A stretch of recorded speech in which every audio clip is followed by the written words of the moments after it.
Hi, and welcome to this week's Three Legs, Four Wheels F1 podcast. It's Paul here with Dan, Chris, and Lee. Rumours of my death are greatly exaggerated, and all of that. By Lee. Who would start these rumours?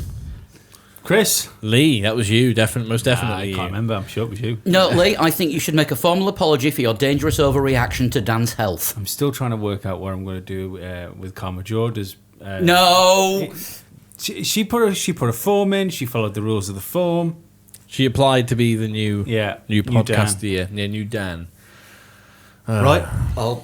Then. So what you're saying is she went through all the rigorous application process, but Dan's still here, which means he must have gone through the rigorous application process and won. No, but there's contracts involved, isn't there? And there's I can't. That's why I was kind of hoping he was dead. All right, Manisha But Kaltenborn, crack on. Come on, let's get on with the podcast. We got Anyway, news. I told her she couldn't come round. Told her she couldn't come round. I released her. Lee was hoping I'd activate my break clause, just like Silverstone. What? But have they yet, or are they going to, or when will they? 2018, 2019, 2019 they can break from, but they need If they notify the FIA before 2018's race. this weekend's race. Was it this weekend? Yeah, they've got, race? yeah, it's 2 years' Yeah. notice. So they're lobbying for a better deal. Well, we've been saying this for a while. Yeah. They have to hold the race, even if they it's like Brexit. Even if they notify the FIA of their intentions to leave, they still have to hold the race for 2 years. 2 years of negotiation exit. So And they'll do 18, 19, gone. And then gone. Although Chase Carey has been quite adamant that there will be a race in the UK. But if it's not Silverstone, where else could it go? Well, at the I moment, think we've touched on that in the past, haven't we? Yeah. We've Donington probably not. needs work. does need work. I Yeah. can't think of anywhere else that's long enough and viable enough to hold a Formula One race. You can't go to Alton Park, for example. They'd be round it in 45 seconds. Thruxton would be awesome, wouldn't it? Thruxton would be awesome, but again, But not practical. No, I've always thought Thruxton sounds like a really bad disease.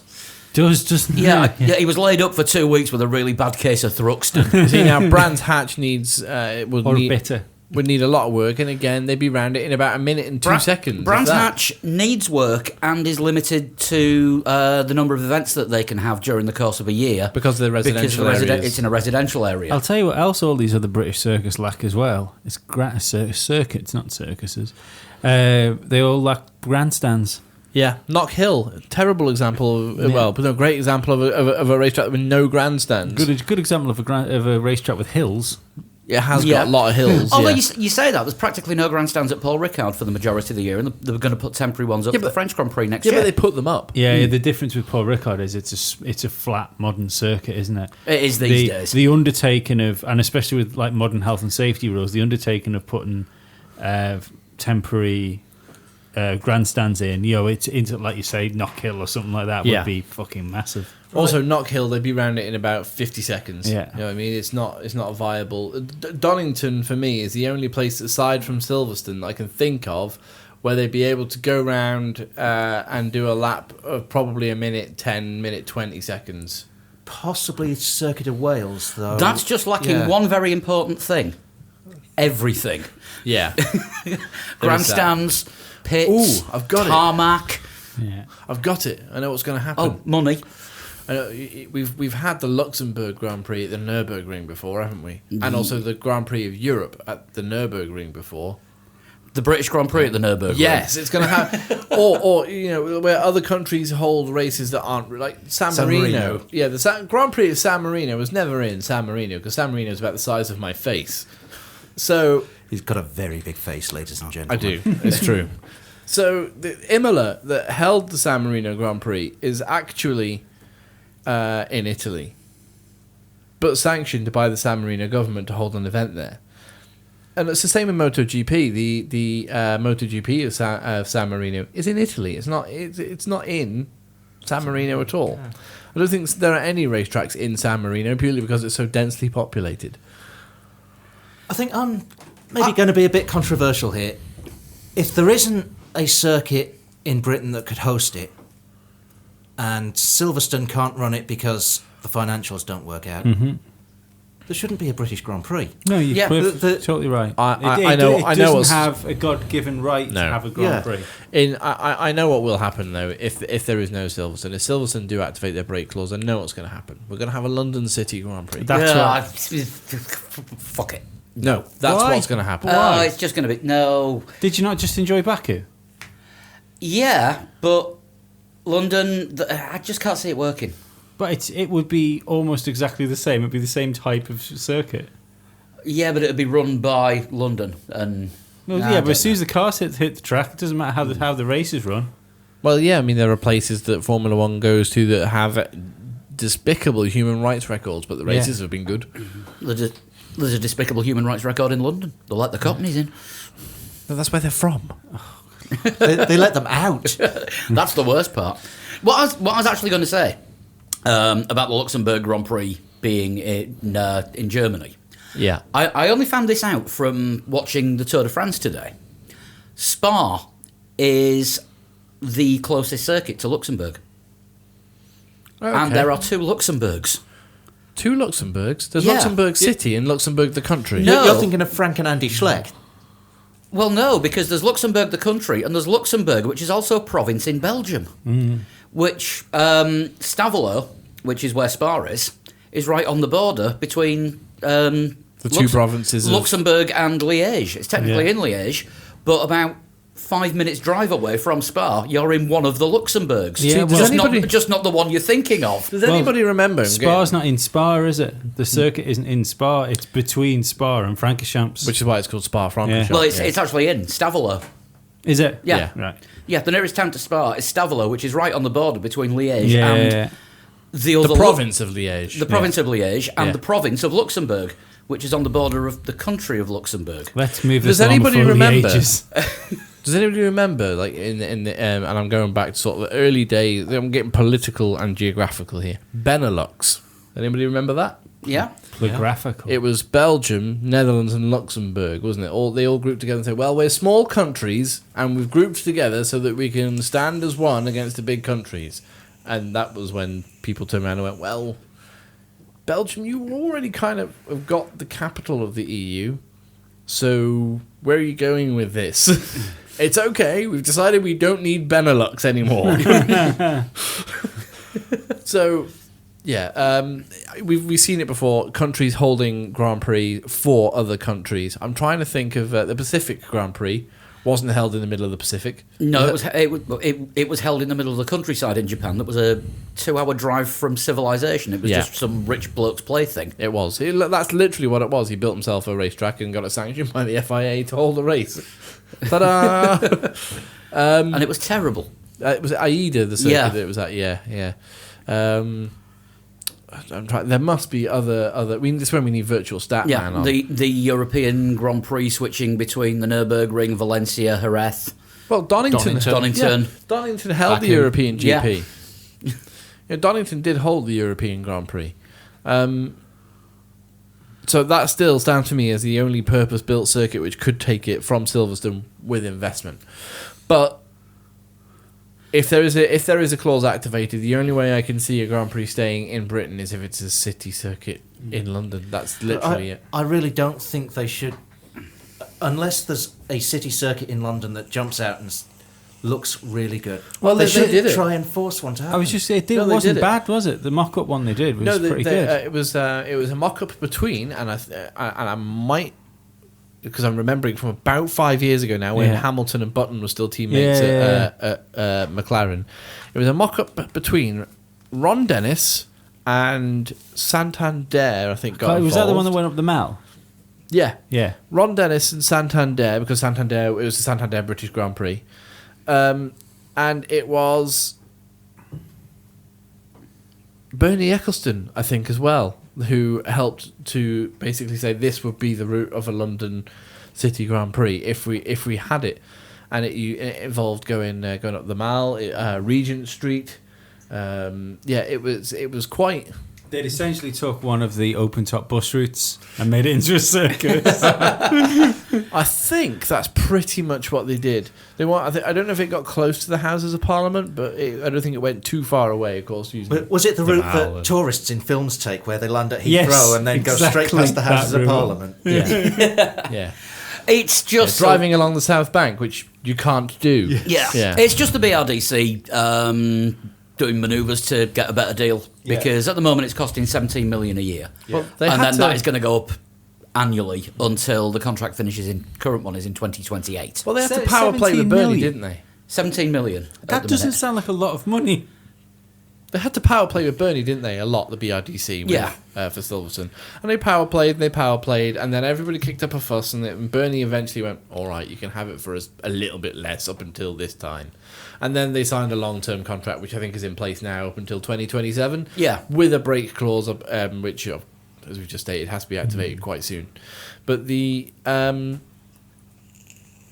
This is the problem. They've never power played with Chase Carey, and this is the first proper power play that we're going to see. What if Liberty, or rather F1, don't back down? Well, yeah. What if they want the contract to mean what they say, which Exactly. wasn't the case so much with Bernie. No, Yeah. exactly. So you could sign a contract that was too expensive, knowing full well you could say, "Oh no, we're not going to hold the Grand Prix next year," and the other alternative is that the BRDC sell Silverstone.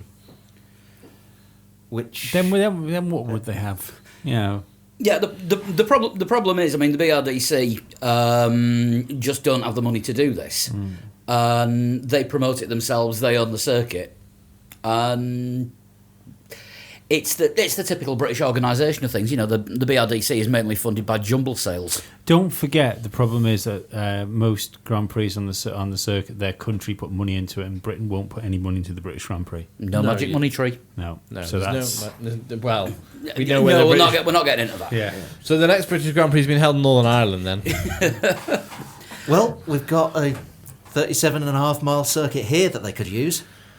well, to be fair, this is the reason the Isle of Man TT exists, because they weren't allowed to close roads in Britain and race on them. Yeah.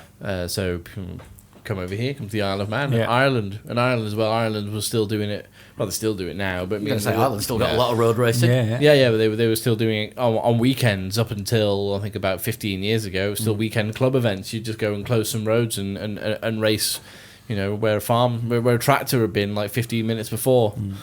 And that's why I had to stop it, because tractors were dropping mud and people were crashing, and yeah, it got a little bit too crashy. A little bit too grassroots racing. A little bit too grassroots, yeah. But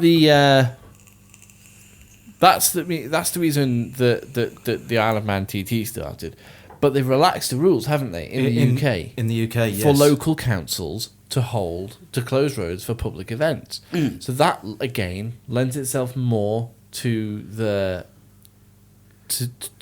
potential of there being a city Grand Prix. And that's as I see it anyway. I don't know whether it's worth anything to Liberty if they were bargaining, but do you think there's any chance, given the fact that you've now got Formula 1 and Formula 2, but they can't call GP3 Formula 3 because of That many BRDC? other Formula 3s Well, no, it's because of the BRDC Formula 3, isn't it? and European Formula 3. So- and But if if that was part of the deal with whatever they struck up, all of a sudden you would have a Formula 3 instead of GP3. There'd be a World Formula 3 Championship. Yeah. I mean, don't forget there was the what was it? Back end of the 80s, the Birmingham Super Prix, which was the Formula 3000 race around the centre of Birmingham, which apparently there's a film coming out about. Documentary film about the 4 years that they had there. Do you know what? I quite liked Formula 3000 because it was different to how GP2 is today. The formula itself was different. It was more like an underpowered Formula 1. Yeah, teams could do their own thing. Yeah. And They had the cool little exhaust things as well, didn't they? On the No, side? that's Formula 3. They still have those. Do they? No, Yeah. I thought Formula no, 3000 three- used to have them as well. No, Don't they know were if- scaled down were F1 they? cars. Alright, Yeah. cool. Yeah, but the thing is, the teams, you'd have teams. Teams would go through, somebody would have quite a bit of money Yeah. behind them, or they'd get sponsorship from someone. Like Lord Hesketh, for example. All right, we'll build an F3 car. You can race, team can race in British Formula 3. Team does quite well in British Formula 3 for a few years. We'll try European Formula 3. Yeah. Team does well in European Formula 3 for a few years. moves up to Formula, F3000, which is the step down from Formula. I mean, teams like Jordan came through Formula I was 3000. just going to say them. Benetton. Manor exactly came up through as well. Benetton, who were called something else before Benetton. Tolman, thank you. Tolman came up through Formula 3000 as well. Yeah. And there have been many teams, some of which are still existing, like British Formula 3 now, that just have decided, well, we could probably go up to the next level, but we don't want to. We like not being bankrupt, thank you very much. Yeah, exactly, that's it. And, do they lack ambition? Maybe they just love racing. They don't want to. They don't want to get too serious about it. If you're in a, it goes back to my dream idea, isn't it? Isn't a Formula One where you'd have a league system? So if your team won Formula GP2, you would go up, and the last team in Formula One would be relegated back down to Formula 2. Exactly, but you can't do that unless you've got a team that's used to building a car. No, and the problem is as well, a lot of Formula One teams now are investing ridiculous amounts of money into their drivers and the cars that are in Formula 2. Yeah. The team that Charles Leclerc drives for, Prima. Yeah. They were Red Bull last year. They're Ferrari now. They're mini Ferrari this season. Yeah, they literally look like a Ferrari, and I spotted the Ferrari logo on it. I was like, you can't do that. So I'm pretty sure that's against the rules. Then I looked very closely, and it's a Ferrari badge that doesn't actually have the prancing horse on it. It has a steering wheel. Instead of the Ferrari and the prancing horse, and it says Driver Academy, where it normally says Scuderia Ferrari. Yeah, Ferrari are sponsors of the Prima team, just like Red Bull were sponsors of the Prima team last year. Yeah. See, at the risk of sounding crude, the problem with this is, your lips are moving. Is they're just sticking the tip in, with that sort of thing. If you're going to do that, do it properly and have every Formula One team has a Formula 2 team. So Charles Leclerc is driving for F2000 Scuderia Ferrari. Yeah. Yeah. Because the only team that I've actually seen do that was Force India. Yeah. About 3 years ago in GP2. Mm-hmm. And they were I can't remember which one it was. I think they were the something Force India. Yeah. Wasn't Sahara Force India? No, it was the manufacturer. Force India team. Well, can't remember which one. Do like might have been ART. Yeah. Do like India and have F1 lights. Yeah. Or something like that, And the thing is, if you branded it right and you branded the cars right, it would make people watch it. The same people. I tell you what, I bet there's more MotoGP fans watch Moto 2 than there are watch Formula 1 fans watch GP2 or Formula 2. Yeah, you're probably right, because the bikes are recognisable. Yeah, and if you've got the team branding, then it gives you someone to root for, doesn't it? Yeah. And the other thing is, the other thing you could do is use Formula 1 cars to a certain extent. So that would save the teams money, because you've got you'd have less development costs, from developing two cars, but like underclock everything on it. So you cut the fuel in half, you cut the engine size in half, or like fucking rev limit it. Yeah. That is, so it is just a fucking proper juiced down Ferrari. Give them this in the same way as they do now anyway. Standardize the simplify front it, back wings. Simplify it. Yeah, that's all you got to do. Yeah, slow it down, simplify it. Or if it's a Honda, just enter it as it is. Yeah. But the essentially what you'd have is, at least the cars would be big cars. The cars would be the same fucking size as Formula 1 cars. Yeah. They'd just be slower. Yeah, well, GP2 or Formula 2 as it is now is essentially the same size, isn't it, as Formula 1 cars? So it's very similar to the old dimensions of a Formula 1 car. Yeah, but they do really look like junior series single-seaters. Yeah, I know what you mean, it's because they're simplified. Yeah. But you are listening to 3 Legs, 4 Wheels, Fixing Formula 1. Again. That's just... All this, of course, coming from, if you've got lost in the last few minutes, Silverstone breaking their claw or announcing that it's very likely they're going to break their claws. Yeah, that was it. Yeah, that's what we were talking about, and then we got off on a tangent. But would you believe it? Weirdly, we went off on a tangent and still managed to talk about Formula 1. How did we do that? That's not normal. No. I like watermelon. We're back. Back in the room. So, news on a Monday that's happened on a Monday before we're recording. There was an actual announcement There was from the actual real FIA. Yes, there was an actual is the news. first sign of the apocalypse. Yeah, we didn't have to scramble together an emergency podcast for this one. So, no further sporting penalties against Vettel. Who has realised that, actually he did drive into the side of Lewis Hamilton. He's had to backpedal a hell of a lot, though, in order Should have backpedaled in the first place. He should have. You know what? I tweeted straight away when it was announced that there would be a meeting today, July 3rd, as to what happened in Azerbaijan. Happy birthday, Seb. Absolutely. I tweeted straight away that if Vettel had just apologised after the race, said, "Look, shouldn't have done it. Heat of the moment thing. I'm sorry, but I'm a racing driver. I'm passionate about what I do, and I let it get to me, and I shouldn't. I'm a world champion. I need to keep my head cool." If he'd said that, this would never have got this far. Yeah. The fact that he went out there and denied all knowledge of it, and kept saying that, there was only one bit of contact, or not even saying that there was only one bit of contact. Well, I think it was like, when was it? Do you want to tell me when I was driving dangerously? Yeah, exactly. Yeah. Sort of round about the bit where you hit him. All right, he didn't steer into him because he was already pointing at him.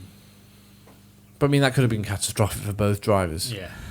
We've been over this. We've been Well, it was a low speed thing, but it's not the speed or the danger that's the issue for me. It's the behaviour. Yeah. Yeah. It's not sporting. No. And that does deserve something other than a dangerous driving. Yeah. Yeah. It's bringing the sport into disrepute. Because, I mean, kids start karting now, like 8 years old, but earlier than that. Earlier than that, I'd Yeah. probably say about 6 or 7 in some cases. All right, so a 7-year-old karting races, it goes out, 50cc kart race or whatever, they only do like 25, 30 mile an hour. And there's a crash, and the barrier comes out and blocks the road, and they decide to send out the equivalent of wouldn't be a safety car, they'd probably just red flag it, but somebody disagrees with what happened, and instead of getting out saying, "Oh, excuse me, I don't think you should have done that," age 7, I saw Vettel do this, and they ram the other car. You get the behaviour is not acceptable, especially from. How many people have Schumachered someone when they're playing a video game? Oh yeah, full on. Yeah. This is why I don't like playing racing games online, because that was a twat. Oh no, just in general, I've had Formula One games in the past set to hard, and then the AI have done something ridiculous, and I've taken it out on the AI by forcing them off the track. But does anyone think that it was silly taking Sebastian this far with it then? Because I don't believe in these situations that the FIA didn't have a firm idea of what they were going to do when they called him. He's agreed to an awful lot of things, which I think the FIA put in place for him. He has to have a public apology, Which he's made. Yeah. He has to agree to attend various Formula 2, GP3 and Formula 3 safety briefings and demonstrations. And Formula 4 and appearances at the FIA Stewards Seminar as well. Yeah. So they basically just wanted someone for their dinner date. Yeah. And you are our new after dinner speaker, but you can't do any of it until after the end of this year. yeah, Jean Todt instructed that no road safety activities should be endorsed by Sebastian Vettel until the end of the year. So drive safely in 2018. That's fucking crazy. I just think that is embarrassing. Because actually I don't think what Vettel did was embarrassing for the sport. I think it was wrong. I think it was embarrassing for Vettel. Yeah. But I don't think that was embarrassing for the sport. I think the FIA calling him in and then doing nothing and then giving this silly thing of going to Community service. community service for junior formulas. I think that is embarrassing for the sport.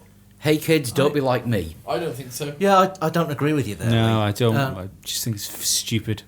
If they were going to do something, It's They've done It's a something. punishment that avoids any effect on the championship, but does affect Sebastian Vettel himself. It's a punishment that could have been done without so much media. Schumacher got hit with the community service as well as losing his points. But he was trying to take someone out to win a championship, and I do believe that's different. Yeah, well, he was going to take somebody out, whatever. That's what he was like. Hamilton out of the race. No, That- but he did behave in a way that Yeah. was Yeah. unacceptable. Yeah. Completely.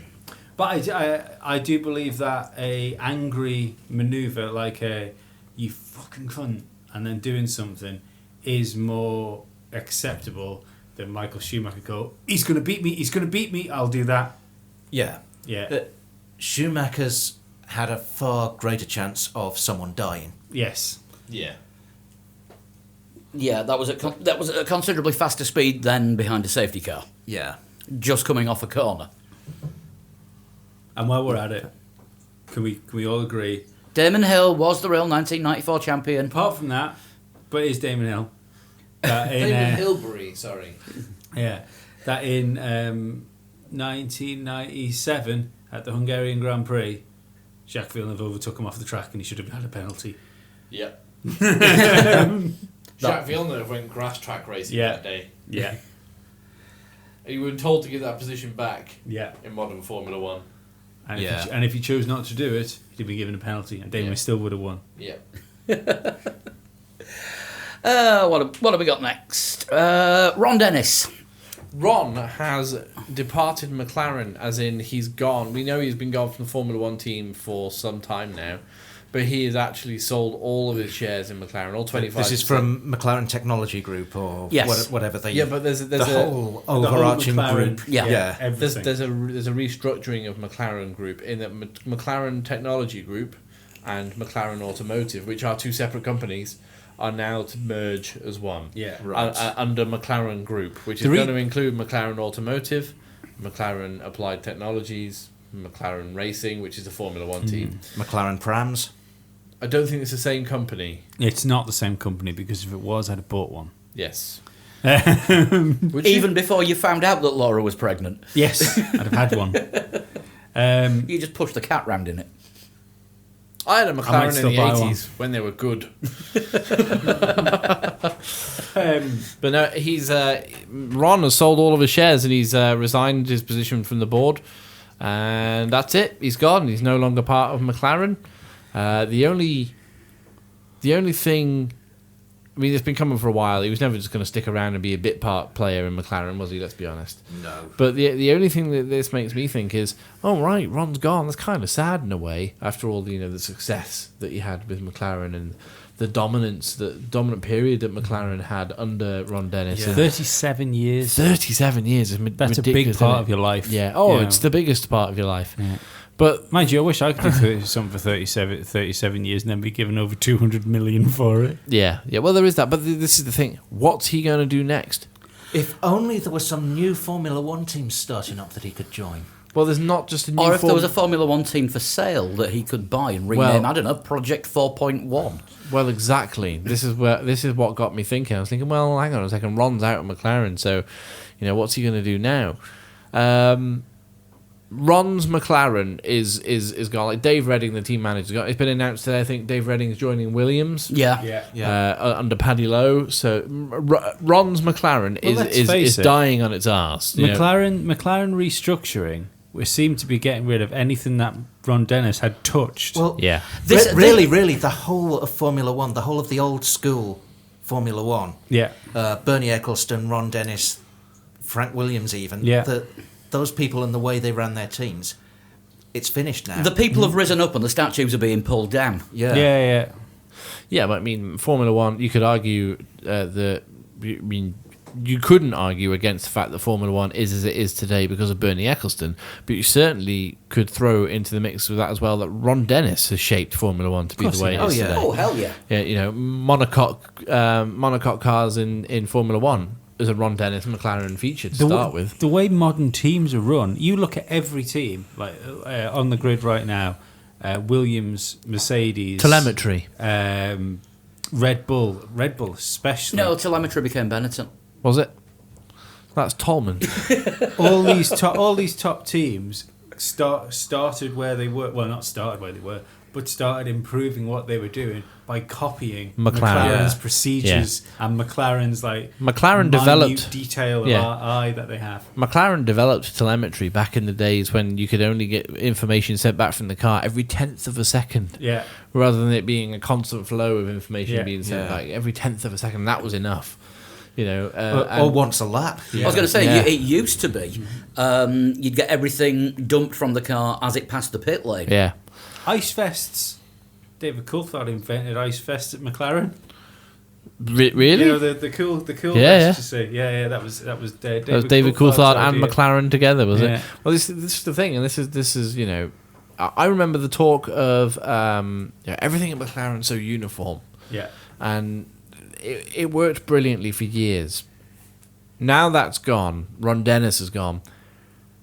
What his next move is vital. Right, Ron Dennis is what 71 now. No, just turned 70 Just turned 70 last week. Right, fair enough. So he's just turned Spring 70. So 70 years old, I'll have 200 million, and I'll spend the next. I think he could buy into Force India. I think you could buy Force India. No, that's what I mean. Essentially, yeah, buy in. I think he probably deserves a bit of a break. I don't think He he'll- might. He's do. had one since Christmas. Ron Yeah, but Dennis. now he Ron can Dennis afford a few doesn't more stop ice working. creams and pina coladas on the It beach. depends. Because I think Ron Dennis is. Do you know? I think he's probably the sort of person that I think he's that type of cunt that'd agree with this. Ron Dennis F1. Where he's a very arrogant person. And I think he's intelligent enough to see. No, that. he's not arrogant. He is right. Yeah. Now, so that depends on if he truly believes that McLaren's problems began with them not listening to him. When Whitmarsh was appointed and stuff like that, if he believes that was the beginning of, after, like, from 2008 onwards, Yeah. not listening to Ron, if he believes that's where McLaren started to go wrong, if he's generally still got that bee in his bonnet, then he probably believes that he can go in with his philosophies Yeah. and turn the team around. The thing and is- to be honest, I'd kind of agree with that. Yeah. Not that Ron Dennis is 100% right, but sometimes you can't compromise between two different philosophies. You No. need And- an idea. Yeah, and trying to compromise between Ron Dennis That's it. and the board. But I think there's is enough. to screw a team up. But I think there's still enough people in Formula One or able to come back to Formula One who would still follow Ron Dennis through the gates of hell. Because if he says something's going to happen, he still has a legion of people who would listen to him and be like, okay, right, we do what Ron says. It'd be interesting to see And- whether I think there's a possibility. There's a new team potentially coming into Formula One, isn't there? A Chinese team. There are two Chinese teams apparently. Two Chinese teams. two Chinese I know about teams. one Chinese team. There is the team that set up as F1 China. Yeah. Which sounds like a terrible name, worse than Force India. We'll get onto that. Because that to me, F1 China sounds like a team that'll never make the grid like US F1. Yeah, It sounds kind of similar Yeah. to me. and I think Dennis F1 or Ron or RD F1 or Yeah, I think think that's- Ron Dennis deserves a legacy like a team being called Dennis. yeah. Do you know what I mean? Like Though Dennis. Dennis is a crap name for a team. Yeah, that's why I Yeah, changed but- it to RDF1 Yeah. or something like that. Do you know what I mean? There will be a team that Ron will come back and work with, possibly have them working for him. I don't think he'll come back and work with anyone. How much has he got? He's got 270 million from his 25% An shares. easy Formula One team. Well, it's approximately 275 million according right. to. And Force India's been 150 million. Force India's worth 150 million, but Vijay Mallya wants 250. Yeah, Bless you. bless you. Vijay Mallya will take 150 million if Ron Dennis walks up to him this week and goes, "Give you 150 million for your team." But And then Vijay Mallya will I think probably that would say, be a "Let bad it be fine." idea. I do. I don't think Ron Dennis walking into Force India would make a good team. No, Force because India are Force good India- as they are. Yeah, they are, but Ron Dennis doesn't care. Ron Dennis will will take any opportunity he can to get back into Formula One as a team owner and name a team after himself if he has to. I'd he also might argue- he might even take over Sauber, relocate them to England. Who knows? I'd also argue that people generally don't buy Formula One teams for actual money, do they? It's always buying the team and then taking responsibility of the debts. So I don't know obviously what Force India's financial situation are. I'm going to guess that with a man like Vijay Mallya there, that there's going to be more than one or two pennies owing to The that racing team is in good financial health, but the companies that surround it. are not. But usually when Formula One teams are bought, they're bought for very, very little. And then it's the debt you're buying the team with, aren't you? You buy the team for £1 and Yeah, yeah. responsibility for the debt. Yeah. Yeah, but I actually can see Ron Dennis buying a team, maybe one of these new Chinese teams. You know, who knows? Maybe the Chinese teams are looking to set up Maybe in Europe because he buys Mercedes when they're for sale. who knows? They were Braun GP. Now, well, guess what, bitches? Dennis GP. That I tell you what, that there would be, considering Paddy Lowe's there as well. That Williams. Oh, sorry, no, he's gone to gone to Williams, yeah. Fuck that, that's gone then. But the James Allison's there though. but that's what you'd buy if you had enough money to buy a Formula One team. You'd buy Mercedes. Yeah. And I tell you what, I bet his philosophy would fit a lot easier on top of that. No, I've just thought something horrific. Ron Dennis buys Mercedes and puts Eddie Jordan in as team manager. He hates him. That's why he puts him in as team manager. Yeah, well, what was it? Every village needs an idiot. You see, that's the thing. I miss Ron Dennis for interviews like that in Formula One, and that was only 2 years ago. Yeah, he basically called Eddie Jordan a village idiot for suggesting that the Honda engine might not be the best choice for them. I liked Ron Dennis's interviews because if he was asked a question, you could tell he didn't really want to answer. He'd always squint slightly, and he kind of looked a bit like he had. Well done. He always looked a little bit like he had Bell's palsy. And the last time we saw Ron on the grid, he looked quite relaxed. Yeah. I think he knew that was probably going to be his last run of Grand Prix before he was not going to be involved with the racing team anymore. Yeah, but that was when he was on television with his 20-year-old girlfriend. Ron Dennis? Yes. Oh dear. When you're 17, you can start fitting your girlfriend's age into your age as a whole number many times over. That's one we didn't have on the running order. The new Force India name. Has it changed? They've not changed anything official yet. However, India is to be dropped from the name, though. Yes. However, there are 6 companies that have been registered by a member of the Force India board. I am not going to have a stab at this name. Do you want me to come round and have a go at pronouncing I'll let you it? have a go if you Hang want, on. Chris. Right. Listeners, beware. I'm walking around to... Well, if Force India is too difficult to get sponsors in, why make it unpronounceable? I'm on my way around to Paul's... Well, no. That's the name of the person. The name of the person. It's not the name of the team. Right. I've highlighted this on my screen, Chris. Good luck. Good God! We think it's...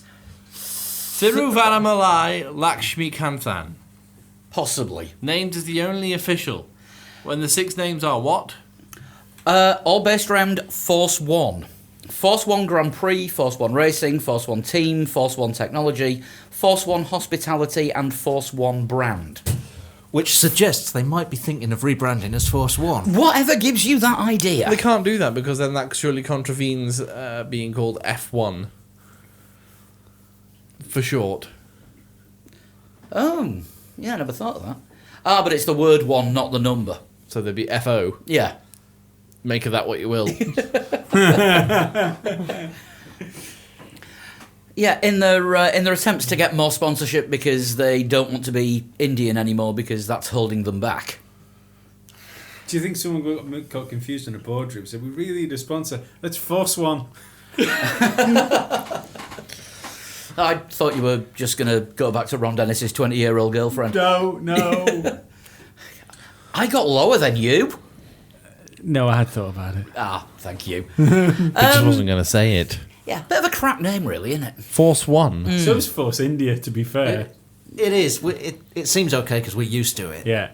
But Well, No, but it's rubbish. We all thought it was a bit daft when they bought Spiker and changed the name. Yeah, see, Spiker was a terrible name as well. Yeah, but that is a historic car brand in Holland. It is, yeah. Sports car as well. Yeah. but then HRT's a terrible name. Hormone replacement therapy. Why would you? Really? But Well, they did make right tit to themselves. exactly. But the We're back to the story about the boob factory. absolutely. I forgot what I was going to... Oh, my fiance's not that clued up on F1. She's getting there slowly. I'm glad that conversation went that way. Yeah. she's not that clued up on F1, but she's getting there slowly. She watches the races if I'm watching all the qualifying. She's takes an interest and starting to know the driver's faces. It's difficult and to things, and know names. when you keep her in a permanently drugged state. It is, absolutely. She's, the amount of time she spends asleep is astonishing. I'll let you know my secret later. Dosey time. Of course, that's not real. It might be. I could edit that bit out. But when you point out to somebody new to F1, oh, see these pink cars? That's the Force India team. That's the look that you get. The screwed up faces have to Force say. India to do what? Yeah, Force India. What Force India pink? What pink for? I don't. Why the India? Where does India come into that car? Whereas back in the days when they were orange, white, and green, that's the Force India team. Oh right, yeah, because it's the colours of the Indian flag. Yeah. Force India to work in every other time zone but theirs. Yeah, basically. We'll take a call on that. That was purring by my standards. That was wonderfully said. That was poor, even by my standards. Moving on. Oh dear. Right. Nico Rosberg. Cunt. What? That guy. Being that guy, though, wasn't he? Fulfilling his world champion duties. Yeah. What I want to know is if he was driving the WL5 At Goodwood, by at the way. Goodwood. Formula One cars have got a little bit wider this year and a bit roomier. Yeah. So the WL5, 3-year-old car, so fairly tight, fairly compact. Yeah. How the fuck did he get his trophy in the cockpit? I don't think he brought it with him. What? I know, yeah. Crazy talk. He but just has a photo of it in his wallet. Oh, right. Would you Yeah, look- because I thought he was like the character from a new Tim Burton movie, Nico Trophy Hands. he took... oh, gosh, that's more terrifying than Edward Scissorhands. Anyone anyway. with Photoshop skills? Charlie. Charlie Jefferson, are you listening? Nico Trophy Hands. Oh, good God. Just when you thought it was safe to go back in... No. But... Yeah, Nico Rosberg was at Goodwood Festival of Speed with Mercedes in his ambassadorial role and also contractually as a world champion. Handing out the Ferrero Rocher and everything. Yep. I don't think he's done enough, to be perfectly honest. I haven't seen him do very much. He's been at Monaco, hasn't he?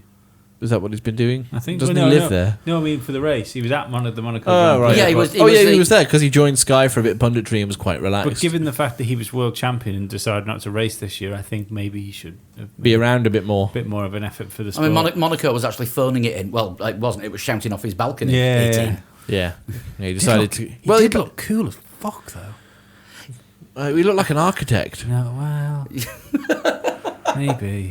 Like turtleneck jumper and blazer. That's he architect. had a V-neck, Did he? You Yeah, sure? it was That's architect like speak. a thin, like 100% pure cotton. Like, That's a man who gets into a Volvo. I Anyway, bet he gets into a Mercedes. I'll put money on He it. did at Goodwood this weekend. he did, and Bringing he it back on top. and he did the Cashmere hill jacket climb as in well. front of course the Formula One cars. It's classed as a classic Formula One car because it's not because it's more than 2 years old. exactly, yeah. Along with many other classic Formula One cars that went up the hill at Goodwood, with including Nick De Vries, I think it was, driving the McLaren M23. Well, he is their latest pet project. Yeah, and that thing sounded incredible.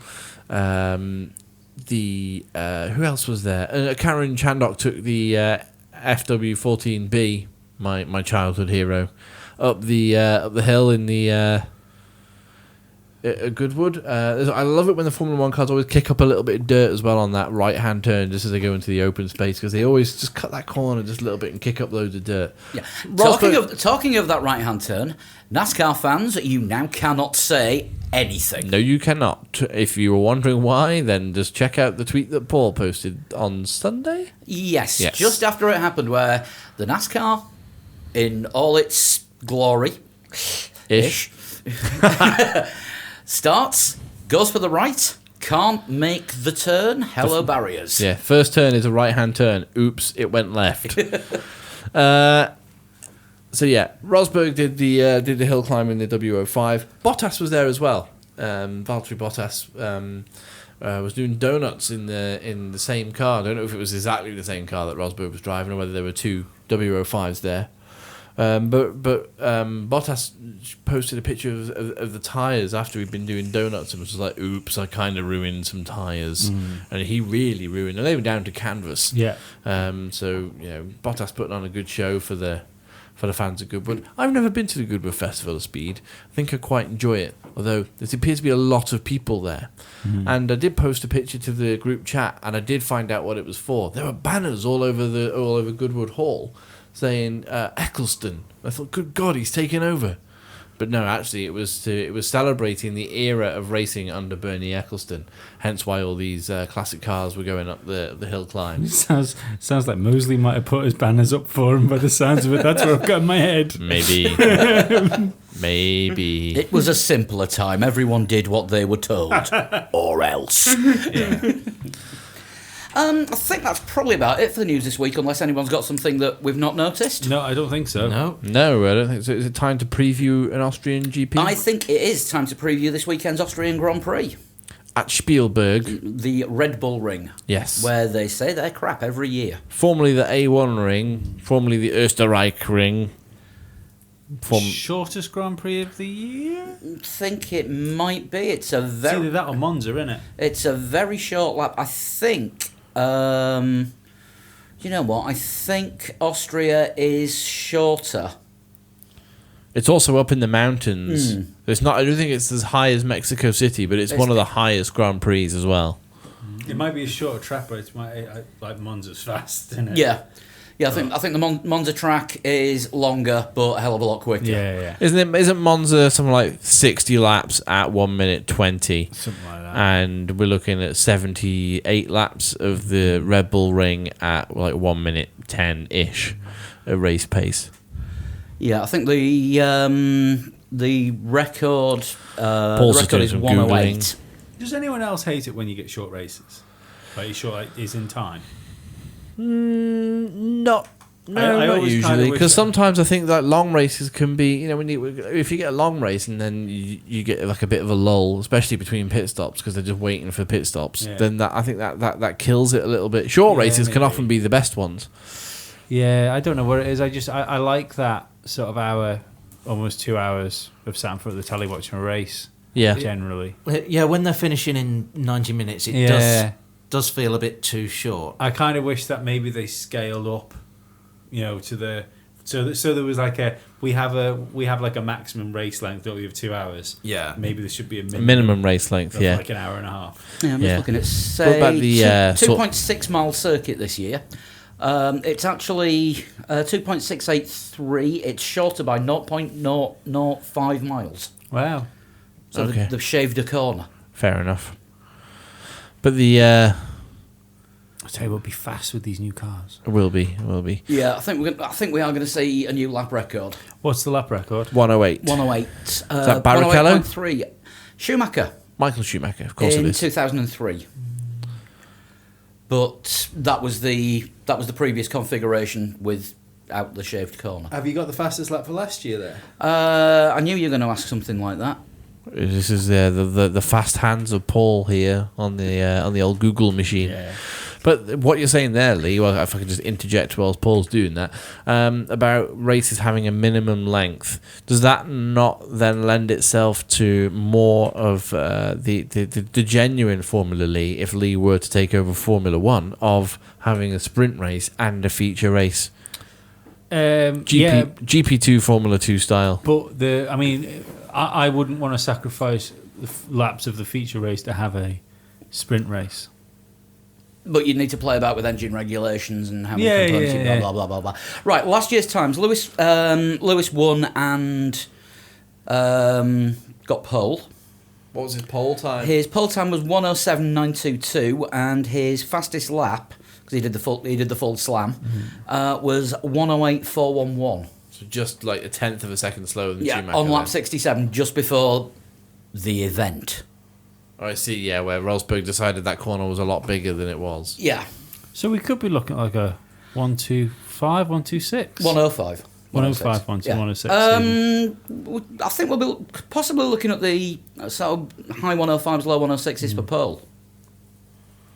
which could be in the race as well if we've got a similar battle going on as we did in 2016. Wonderful race in 2016, by the way. It was eventful at the start. Lots of cars dropping out here, there, and everywhere, which shuffled cars at the pack. A lot of cars tried an early pit stop as well, didn't they? Yeah.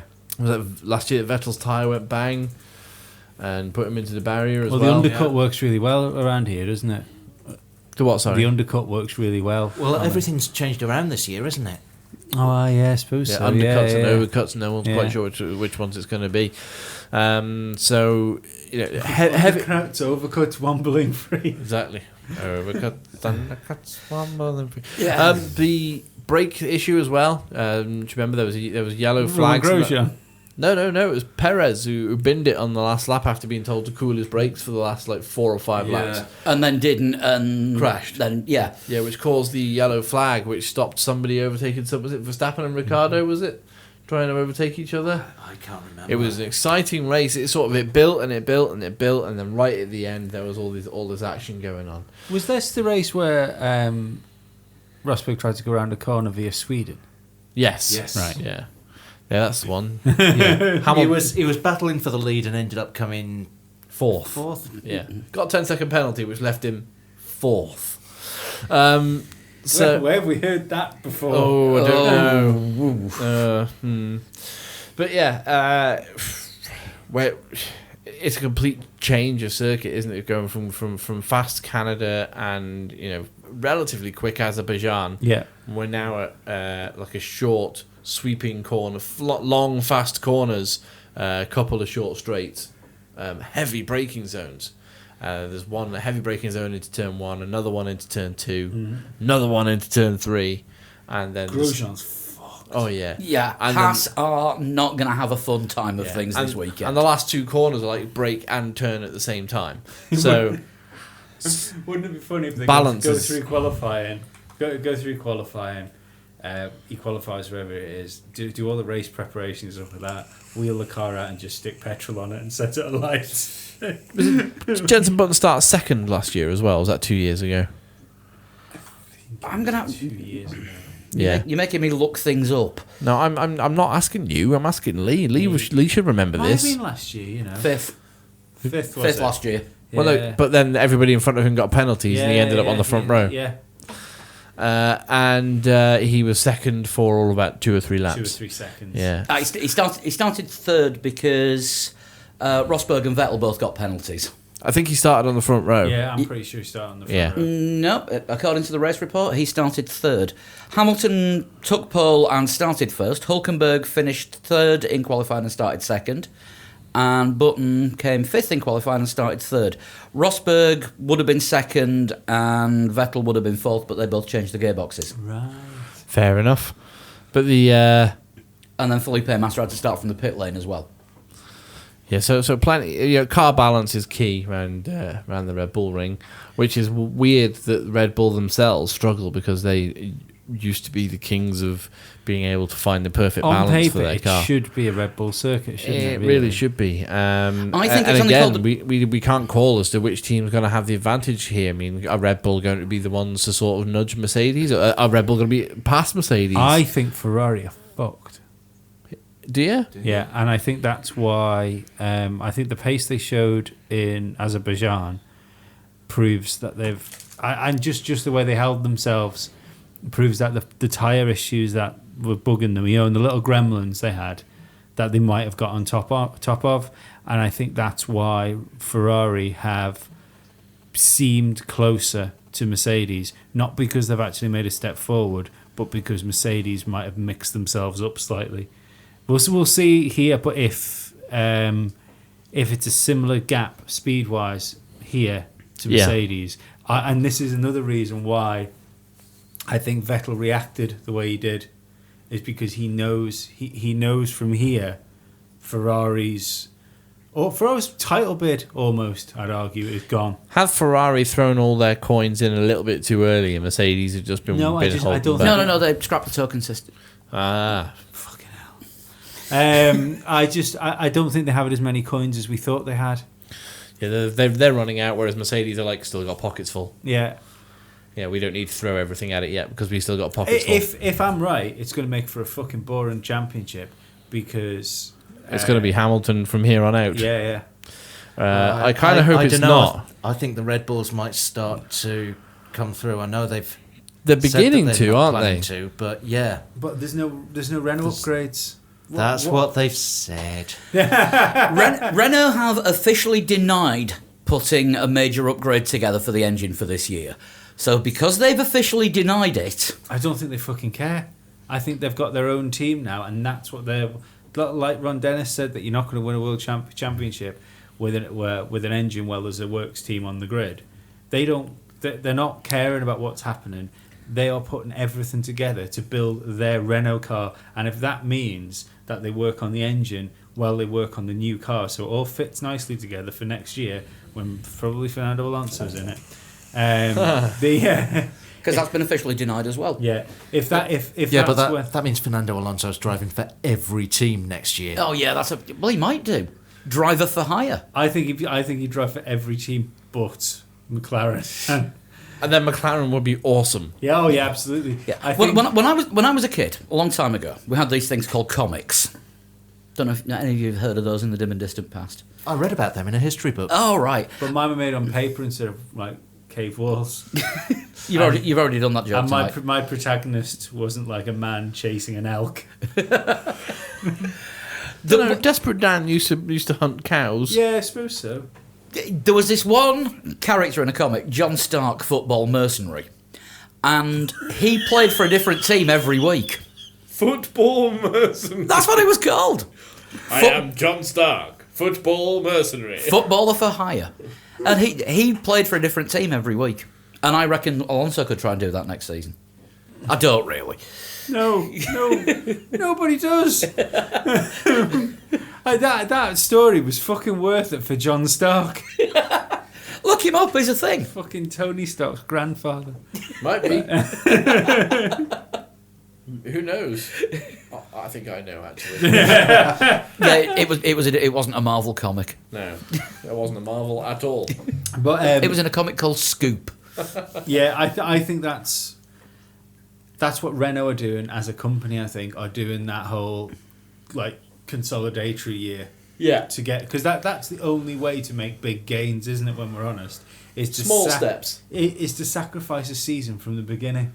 Yeah, and you make small steps going forward. You don't try a big step and that worked. You then try another big step and you find yourself 4 steps back from where you thought you were going to be. Yeah, I mean, Nico Hulkenberg's actually come out this week and said about next year's car is already looking really good.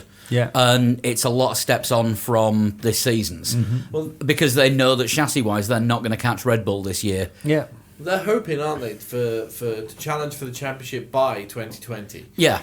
Race wins for 2018, 2019, but they're not going to put any pressure on themselves. But they want a championship challenging car in 2020, and that's what they're aiming for. Are they?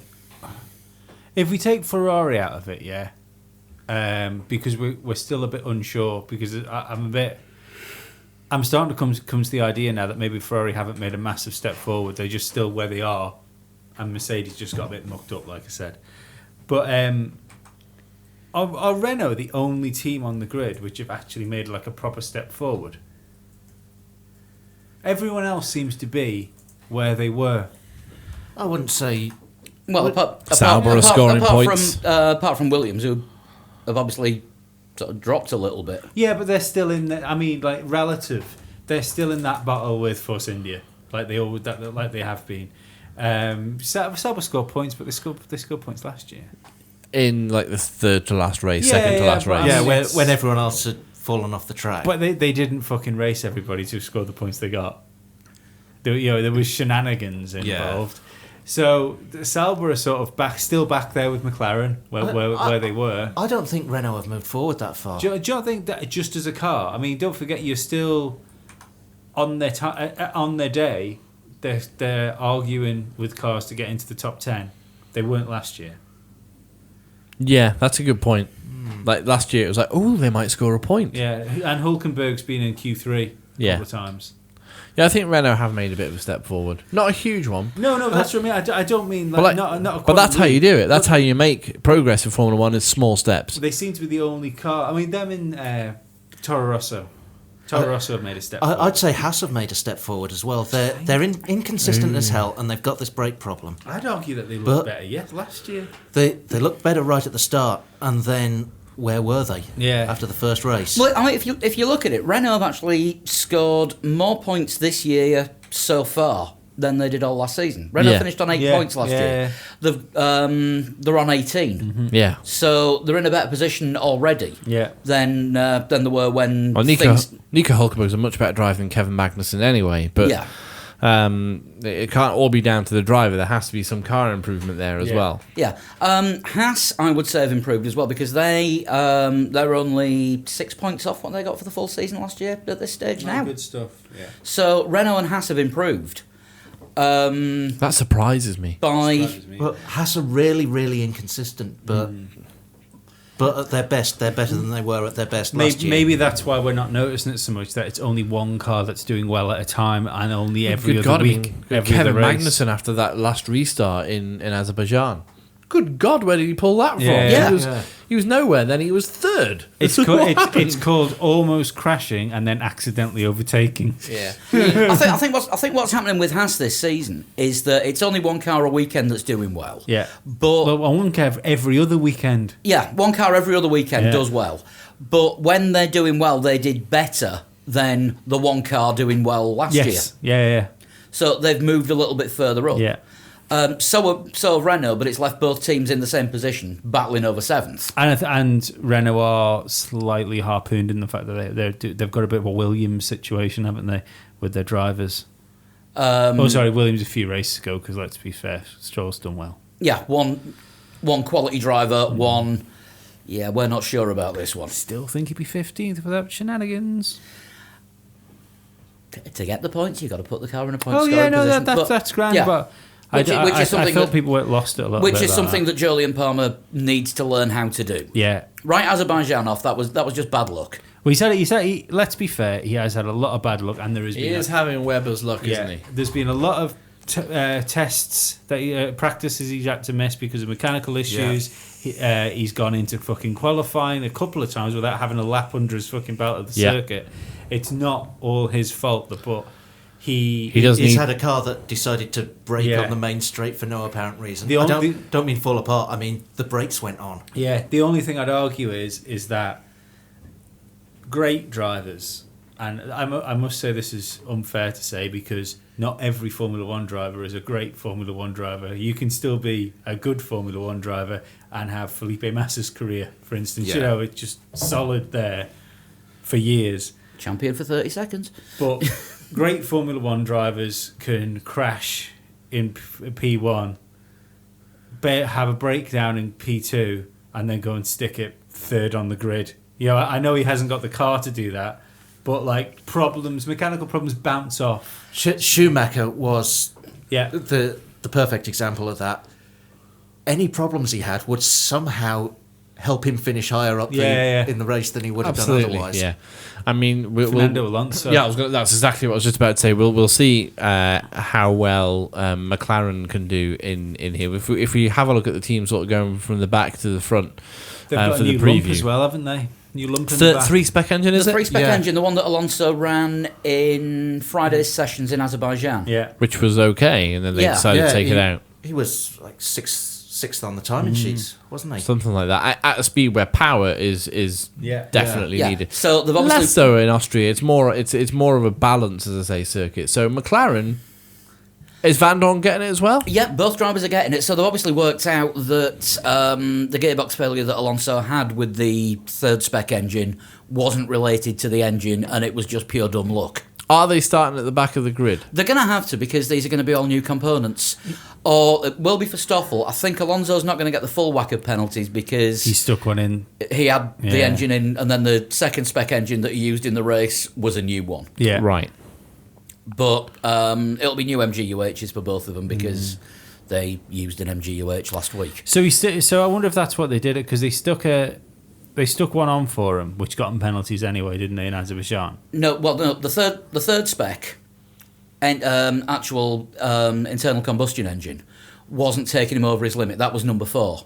Then they took that out and put a brand new second spec in, which was Yeah. number 5, and got him the penalties. But if that engine's okay, he can whack that in the back of his car for Austria with no penalties. The third spec, yes. Yes, right. Yeah. So what they said they were doing in Azerbaijan was testing this engine, but Yeah. they knew they weren't going to come anywhere close to points. Yeah, yeah. So they didn't They bother thought. running it in the race.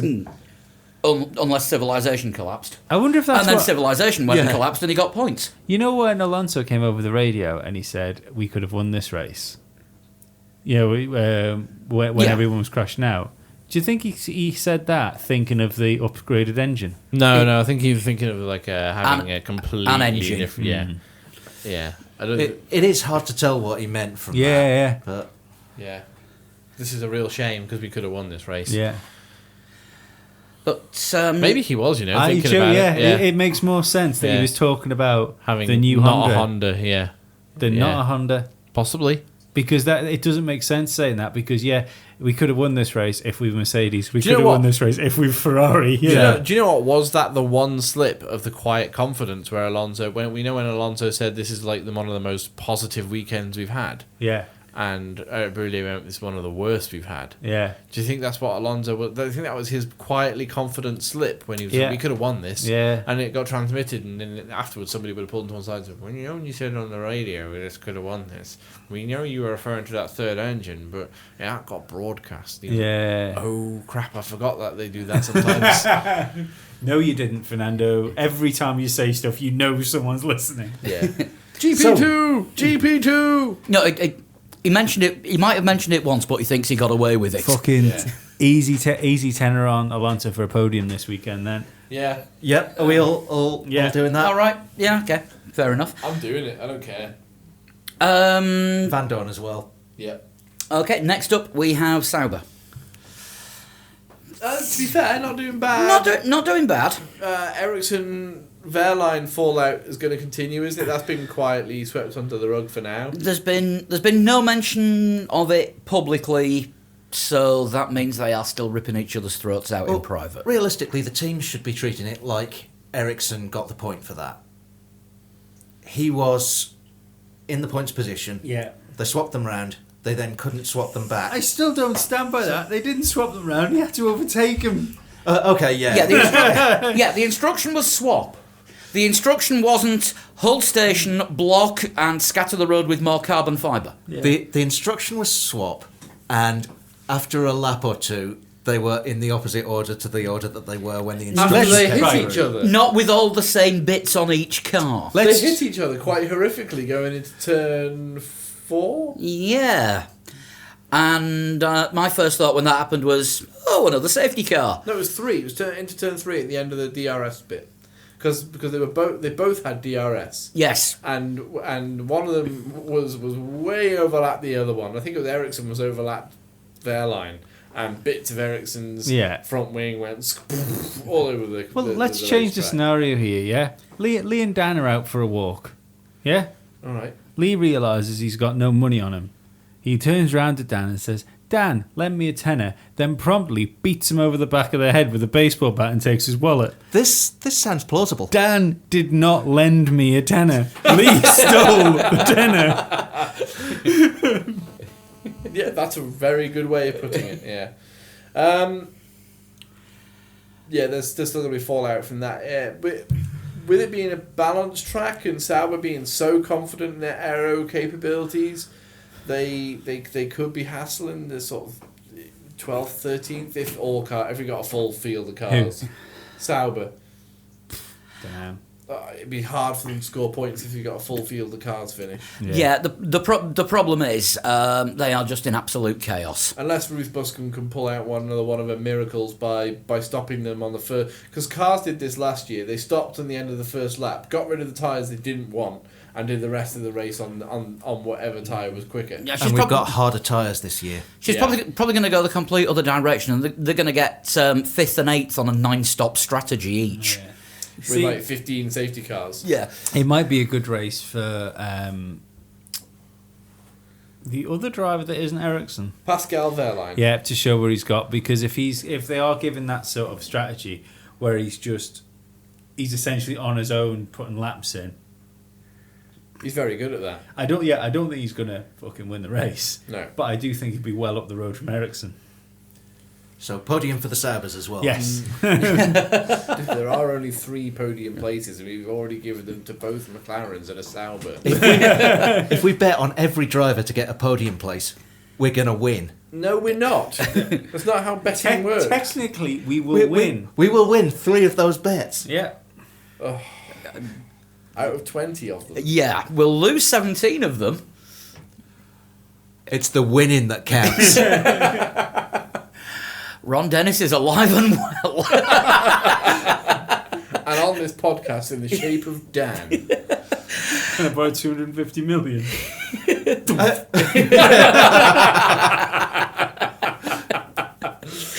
Oh, God. Renault up next. They are next in the championship, so... Jopo's got to turn it round. I feel like I'm repeating myself. he will turn it round. He will go backwards into turn 4. He's got to have a decent weekend, and I feel if he has a proper race weekend with where he gets his both sessions in, and he gets a proper qualifying session in without problems, and he can just race a race without already being on the back foot, I think he'll be a lot closer to Hülkenberg than people expect them to be. If it can happen for Stroll, Yes, it can happen for absolutely. Jopo. Yeah, I'd argue Jolyon Palmer is a better race driver than Stroll. I think we don't have enough data about Stroll yet. No. He started off wonkily, Yeah. to be generous. Polite. He did, and he did well in a crazy fucking race where everyone in front of him crashed. He did well in...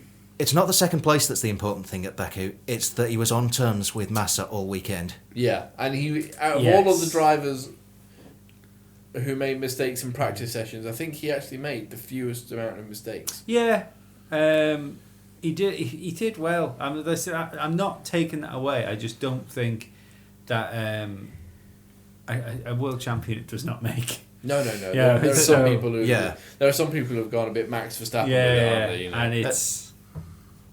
Yeah, it is one race, so we can't really tell how well Stroll's doing yet. No. So should we talk about Williams as we've moved on to Stroll? Sorry, just quickly, I'd argue that Stroll's problem has been fast circuits, and I don't know whether that's a bravery and confidence thing. So maybe a fast A1 ring is not gonna do the best. Whereas essentially to do well in Baku, it's to drive within you more than to drive past the limits of the circuit. Yeah. I think this race, seeing as I think we've switched on to Williams now as we're talking about Stroll. Yeah. This race will actually show us what kind of driver Stroll really is. Has he improved, Yeah, or because if was he- it a circuit that worked for him? Yeah, because if he puts in a performance here, then he's done a good job on 3 completely different circuits. Yeah. Because Canada is no way similar to Baku, No. and neither's Austria. Yeah. You know, don't forget he's still got points in Canada as well. Yeah, but that was another crazy race, wasn't it? Where a lot of people went off in front of him. Yeah, in Canada he wasn't He nearly as close to Massa Yeah. as he was in Baku. He looked at. And see, the other thing is, I still think if Massa hadn't had the accident, he'd have won that race. Well, he didn't have an accident, did he? His car. Yeah, where did His car just went on him. Sorry, yeah. But yeah, if he'd have finished the race, he'd have finished on the top of the podium. Was it a suspension issue or something? Yeah. 'Cause I'm not sure about that. Well, Massa had better race pace than Than Danny Danny Ricciardo Ric- yeah. before they stopped that race for the third time. He was catching Danny Ricciardo, and And there's Ricciardo was third when Hamilton had to come in and change his headrest. Vettel had to take his penalty. That put Ricciardo ahead. Williams genuinely believed Felipe Massa should have won that race, and the only thing that consoled them was the fact that Lance Stroll got a podium. And don't get me wrong, I realised that Bottas's pace was fucking amazing towards the end of the race. Yeah. And That last sector was incredible. But I think just the fact of how he caught, how he caught the top 2 cars, shows that they might have finished first and second, but they were nowhere near the quick cars to do it. All weekend there was a huge effect of the toe Yeah, on that last straight. yeah. I don't know if Dan, you listened to last week's podcast, but there's I spotted I started it, but it's about a week long. Yeah. But I spotted a video of Valtteri Bottas changing his settings in the middle sector on the last lap. That's why he dropped back so far. He lost a few tenths changing his pissing about with the settings basically on the steering wheel. He put his car into a qualifying engine mode, Right. which gives him maximum power. So for that last sector where it was all straights and tiny little kinks in the road and one braking point. Yeah. For that last sector, he had all of the power. So he went into the last sector pretty much a second behind and passed him on the line, a tenth ahead. Yeah. So he made 1.1 second in that last sector alone, which is fairly incredible. Stunning. Yes. His engine needed to sort of lie down in a darkened room and have a couple of cups of strong coffee afterwards. Yeah, And maybe a cigarette. absolutely. So that's Williams. That's half of Williams. Massa. They have got, Massa is a thing as well, and it's Massa 2.0. It's the much improved on last year. He's also said he wants to stay in Formula One for next year as Yeah. well. Because he's enjoying it. I think we can say the same for Williams as we do for Stroll. We want to see how they do at this race, and This will show us what the real Williams really is. has their form improved? Talking of which, there's the Williams movie coming out in about a month or so. Yes, there is. Yeah, the 40 years of Williams. Yeah. Be really good. No, it should be an No, amazing. that's what they're using for Cars 3, I think. It should actually. Fernando Alonso's in Cars 3, by the way. Is he? Apparently so. Yeah. I saw Michael a pic- Schumacher was in Cars. I didn't know that He was at the end. Was he? Lewis Hamilton's been in. I still haven't seen either of the first I think two. Alonso's at the start of Cars 3, but not at the finish. Mysteriously, Alonso vanishes halfway through the film. Perhaps he's just in the Spanish-speaking version. I don't know. But yeah, I saw a picture of Alonso recording for doing some vocals for the new Cars movie. But anyway, yeah. So with Williams, it's going to be we honestly don't know. Toro Rosso. Honestly, don't know. Yeah. How do you? Yeah. Was Carlos Sainz having an amazing race last year at the Red Bull Ring before something went completely wrong for him? I'm trying to remember what happened. Did he crash into his teammate? Did he not? Did Sainz and Kvyat not have it coming together in Austria last year? I can't remember. Do you know what? I'm an F1 fan, and I can remember races from like 15, 20 years ago, but I can't remember what happened last year. Carlos Sainz finished 8th last year. And Danny Kvyat?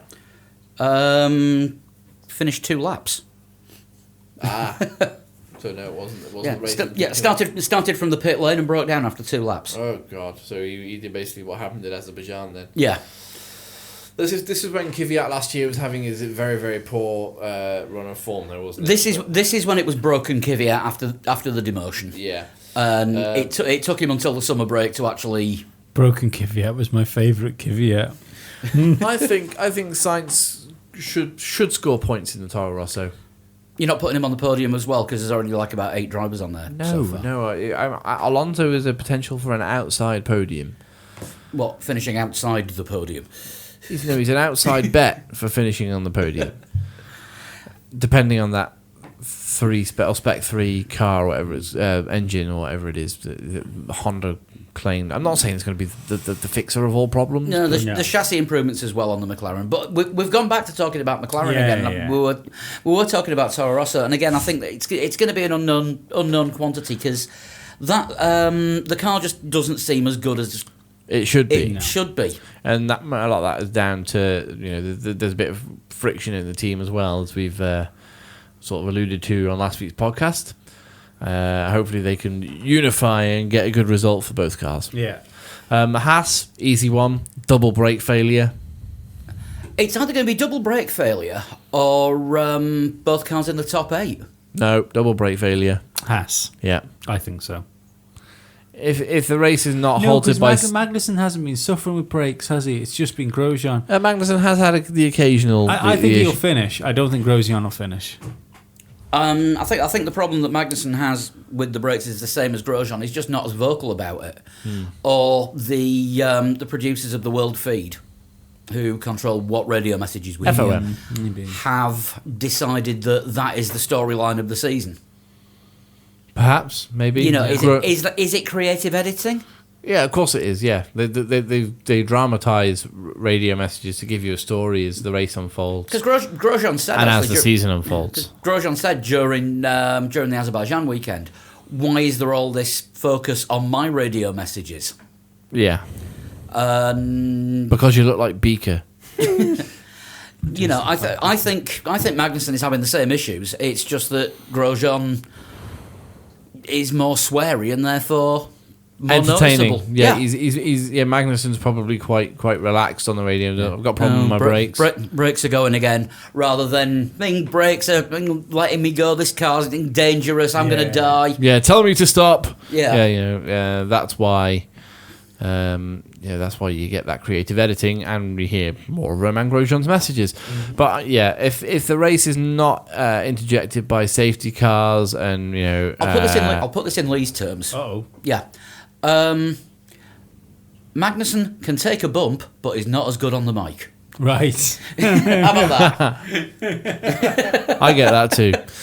But the if the race goes full distance without stoppages, then I can see the double brake failure for Haas. Quite possibly. Who we got up next? Force India. Force One. Force One. Well, still Force India legally until the end of the season. They're not forcing the name change on us. Forced one of them off the track. You'd imagine it'd be a fairly good race for them. Perez was doing quite well until the brakes failed last year, I think, and I would hope that that they were doing. Was it the brake failure with Perez, or did he bounce off the curb and then broke the rear suspension, and that's what stuck him in the barriers? It pretty sure says he had a brake- accident here. Nico Hulkenberg retired because of brakes. I'm pretty sure Perez had a brake failure and put it into the tyre wall on the last lap. I just seem to remember he bounced across. There was somebody bouncing across a curb, and that's Yeah, what took I- the back end of the car out. I think, Kvyat did that in qualifying. I think everyone assumed that it was Perez's brakes, but He hit a curb there was no confirmation of that. because he just went straight on at turn 3 and hit into the tyre wall. Yeah, something like that. Yeah, because we 'Cause of the- assumed because they were warning of his brakes like for half the end Yeah. of the race, weren't Yeah. they? And then Uh, he went, yeah, And Hulkenberg had retired because Yeah. of brake problems yeah. I remember now. When he was Now I driving for remember Force something. India, of course. when he was retiring for Force India. Yes. Yeah, Did Esteban Ocon take part in this race? Was it still Rio Haryanto? It was Rio it was still Haryanto. Rio. He was classified. Ooh, he did well then. As shit. So Ocon hasn't raced Formula 1 on this circuit yet then. No. No, don't it know- would appear not. But But they do the lower formulas on this circuit. but he seems to be handling all these new circuits that he's not driven on pretty well. Yeah, absolutely. Baku's got to be relatively easy for a new driver because it was a brand new circuit last year. Yeah, So he's one race down compared to everyone else. Australia, never raced there before. Australia never Yeah. raced there. Didn't do bad. Did all right. Yeah. That's it. And he was unfortunate with what happened between him and Perez in Baku, but again, he was also unfortunate what happened between him and his teammate in Canada. Hopefully the fortunes will turn around because Esteban Ocon's one of these guys, unlike Sebastian Vettel, when he's made a mistake, he says, made a mistake. Oh, we'll learn. He'll get his training. Yeah, of course he will. Yeah, but I mean, as I said on last week's podcast, he is. If Bottas was to go somewhere else, back to Williams for some reason, Mercedes decide they don't want him for another year, it's got to be Ocon who would take a seat. For me, he's next in line for a big drive now at Mercedes. I think when Force India took him on, and everyone was surprised That it wasn't Wehrlein. that it wasn't Verline, and the assumption was it must be because Verline's got a really bad attitude. And apparently that's still the case, but he's No, I- sorted it out a bit this year. Possibly, but I think it's more that Ocon has a really good attitude. If you think back to Canada, where he was being interviewed after he could potentially have got third there, Yeah. and he just said, "Yeah, my time will come." Oh, I think that sort of thing is going to do very, very Hold him well in good for stead. him. Yeah, Yeah. it will do. Yeah. But I think he's looking every bit like a proper star of the future, isn't he? You know, not absolutely. Not like Stoffel or Verline or even Kvyat, something like that. He looks really good. Yeah. Yeah, I think we're going to see a strong Force Indian. I think they are going to be clearly the fourth best team of the weekend. Podiums? Outside chance. Outside chance, you never know.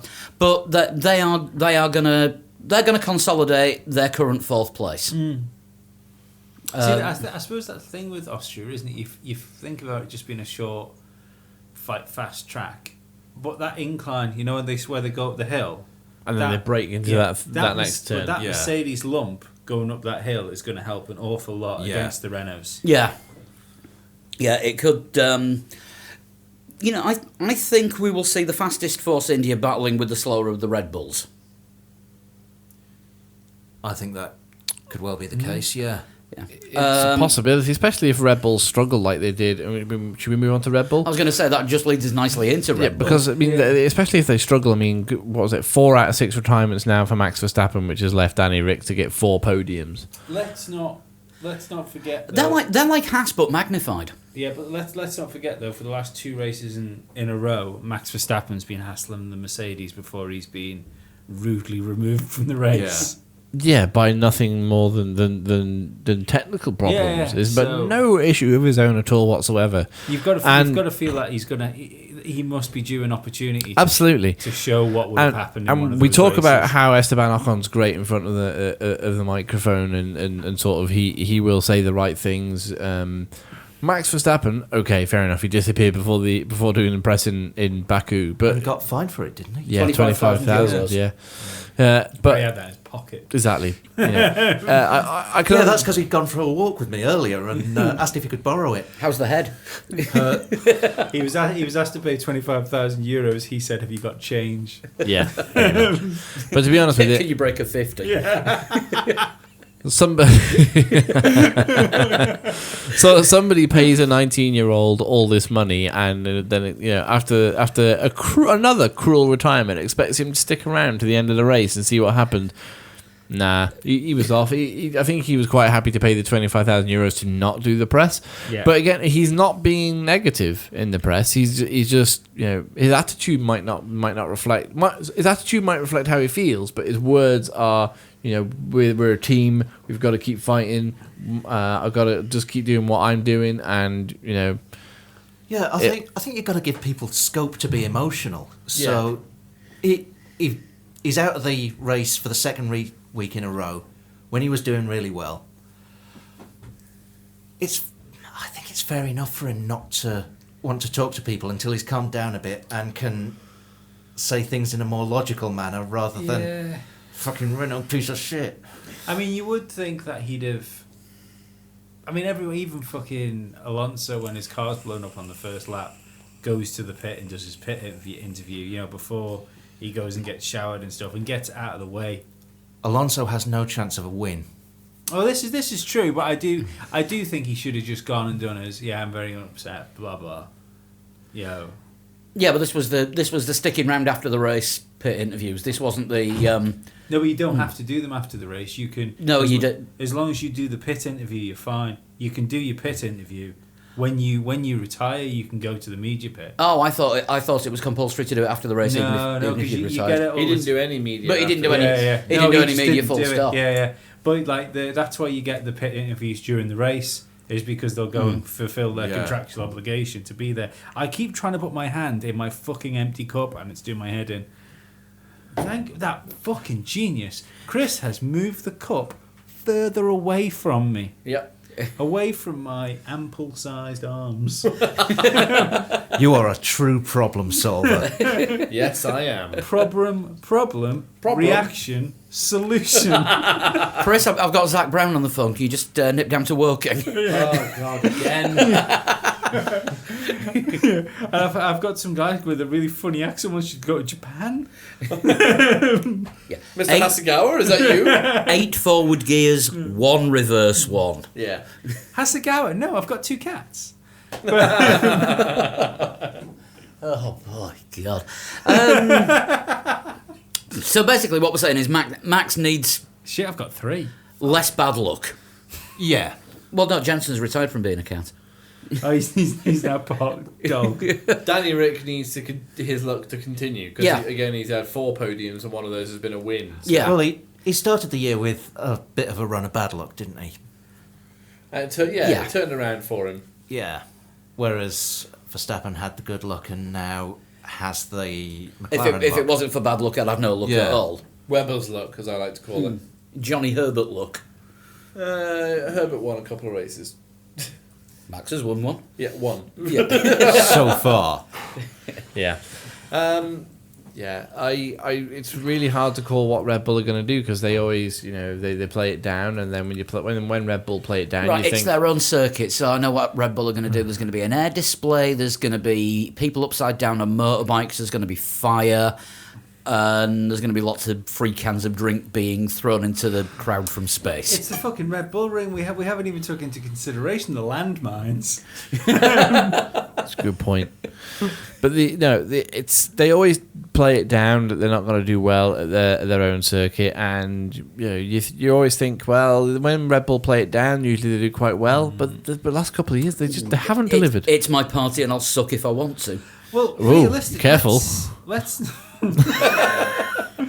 for one for the patrons, but are you going to Dan's tent sausage party? The thing is, like, Red Bull used to do the playing down thing when they were going to do well, when they were good. But they just we expected them to come out like a fucking second quicker than everybody this year. It's the standard Christian Horner thing, though, isn't it? It's like FP1's finished. You were 9 seconds faster. What do you think your chances are for Sunday? Oh, I think it's going to be at least 15th. Yeah. But like Lee said, we expected them to be maybe not second faster than everyone, but I expected them to be up there in a fight with Mercedes. Turns out Ferrari are the team that have taken the fight to Mercedes. And it's at the moment, it's a pendulum championship. I don't want to go quite as far as to say what Lee said before, that Ferrari are fucked, but because they could quite easily unlock the next 2 or 3 races for their car, like Mercedes have. Yeah, but I think in Canada and Azerbaijan. I think they've been fighting a wounded Mercedes. So at Ferrari's best, they've been able to fight a wounded Mercedes. And now Mercedes are getting stronger. Yeah. And I don't think Ferrari are going to have an answer to it. Yeah, we'll see. I mean, one thing Ferrari did do today was that video that they released for Vettel's birthday. With Kimi Raikkonen giving him a gift. Kimi Raikkonen giving him a gift of an ice sculpture of himself. Kimi Raikkonen having to act. Oh, that was bad. Oh dear.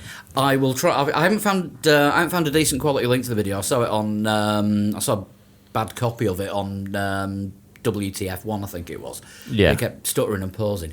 But yeah, UPS and Ferrari, because with UPS being a Ferrari sponsor, they've done this video for Vettel's birthday about Kimi sending him an ice sculpture saying "Happy Birthday" from the Iceman, and Kimi's acting talents aren't. That's all you can say. They're just not. Remember when he launched... Does he act like Kimi? No, he acts like someone trying to do a bad impression of Kimi. Do you not remember the car advert he was on? Or the clothing advert when he launched that winter clothing line for Yeah. that Finnish company. But do you not remember the one That where... he was so bad at acting in the follow-up adverts, he didn't talk. Wasn't one with them sitting on a pier? A car advert. Yeah, there was a car advert with them sitting on a pier, and somebody got up and either he got out of the car and went and sat down on the pier, and then somebody sat next to him, or someone was already sat on the pier. It was very strange. I vaguely remember it. Very yeah, I strange. mean, Kimi's acting's that bad, he actually made Vettel look like a polished performer in it. But there's a reason He for wasn't. this. He's not an actor. He's a Formula One driver. Yes, Yeah. So- that is true. That is very true. Who doesn't like doing the promotional guff? Yeah. So yeah, maybe a career in television isn't his first choice after No. racing. No, it's going to be promoting Iceman Long Drink Yeah. or whatever it's called this week. So are we on to Ferrari now? We are onto Ferrari now. I want Kimi. Want a call I want Kimi to have a strong race. I keep saying this because because you want Kimi to have a strong race because you like Kimi. I like Kimi, but Everyone likes but Sebastian is just knocking it out of the park, isn't he? In the Ferrari team at the moment, he's just. Kimmy's been on top of him in qualifying the last 2 races, hasn't he? Kimi got a pole, didn't he? Yeah. In was Monaco? In one of them. Yeah. So No, but he was ahead of him in Canada, wasn't he? Didn't he qualify ahead of him in Canada and ahead of him in Azerbaijan?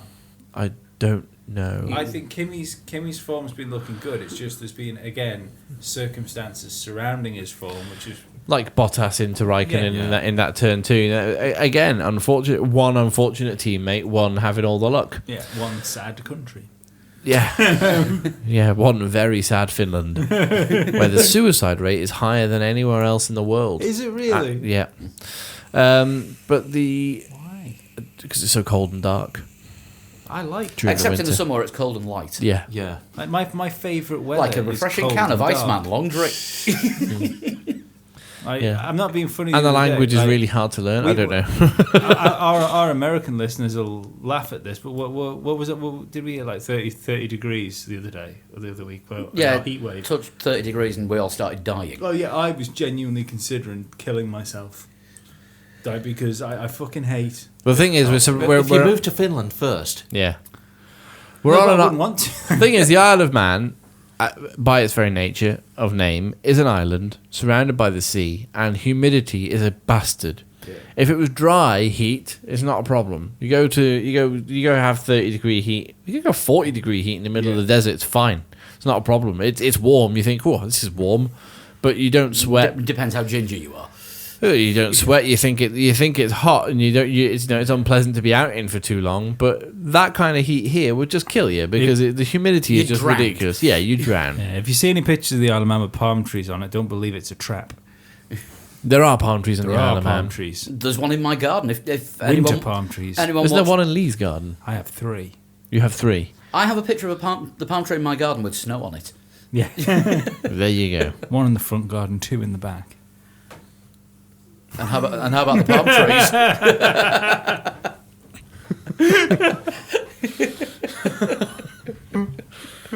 Moving swiftly onwards. Talking of in the back, Sebastian Vettel. Into the, Please apologise for that outrageous segue. yeah. No. Not going to happen. What outrageous segue. If I've got to apologise, everyone's got to. We've already done these jokes.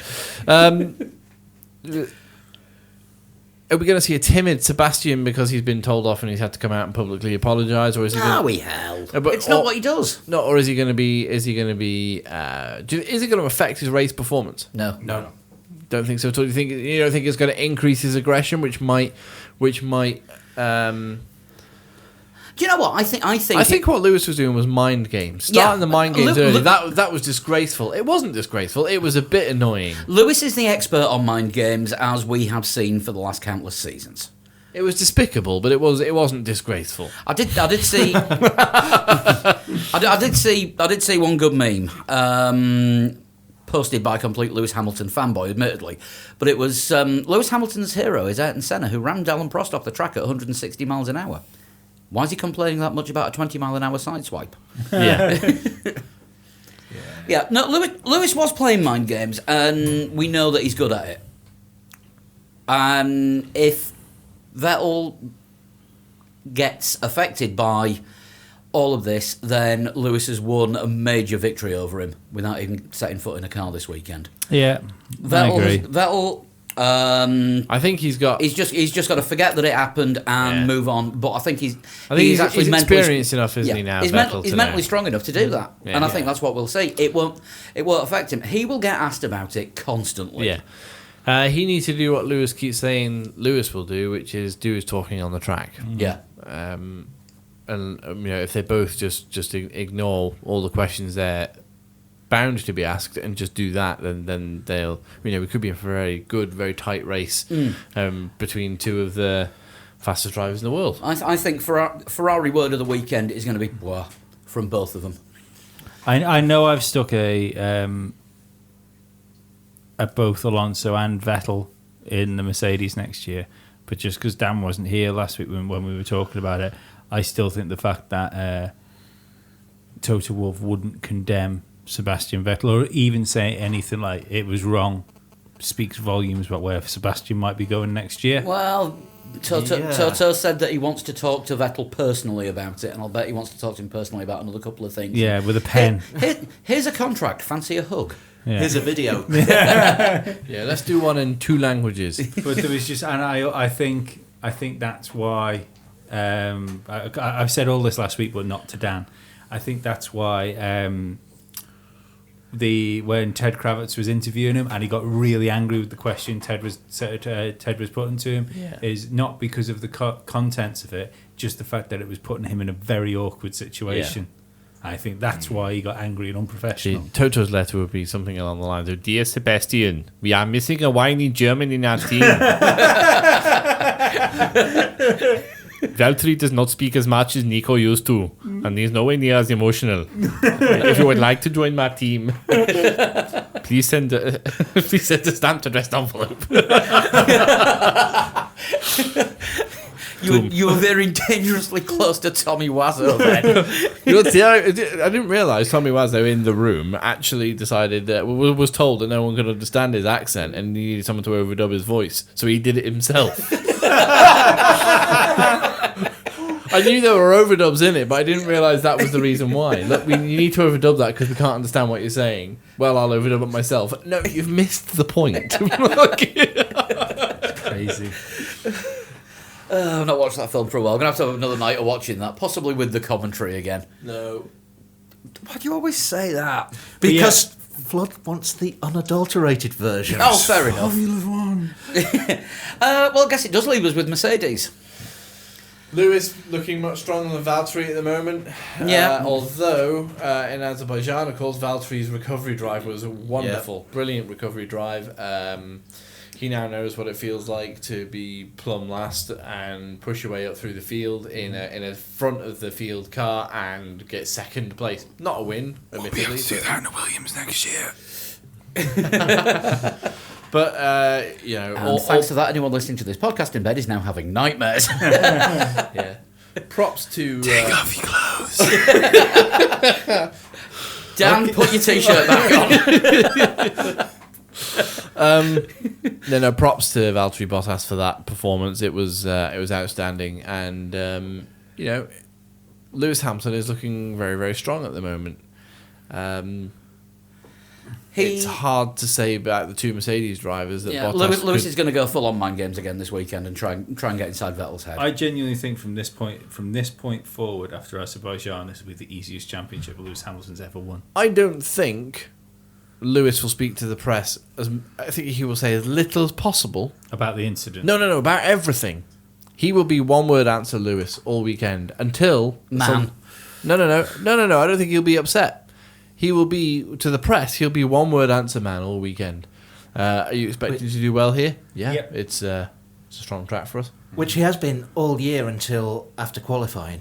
Yeah, and then after qualifying, if it goes well, brilliant. If it doesn't, then you might see him. Might see him say something.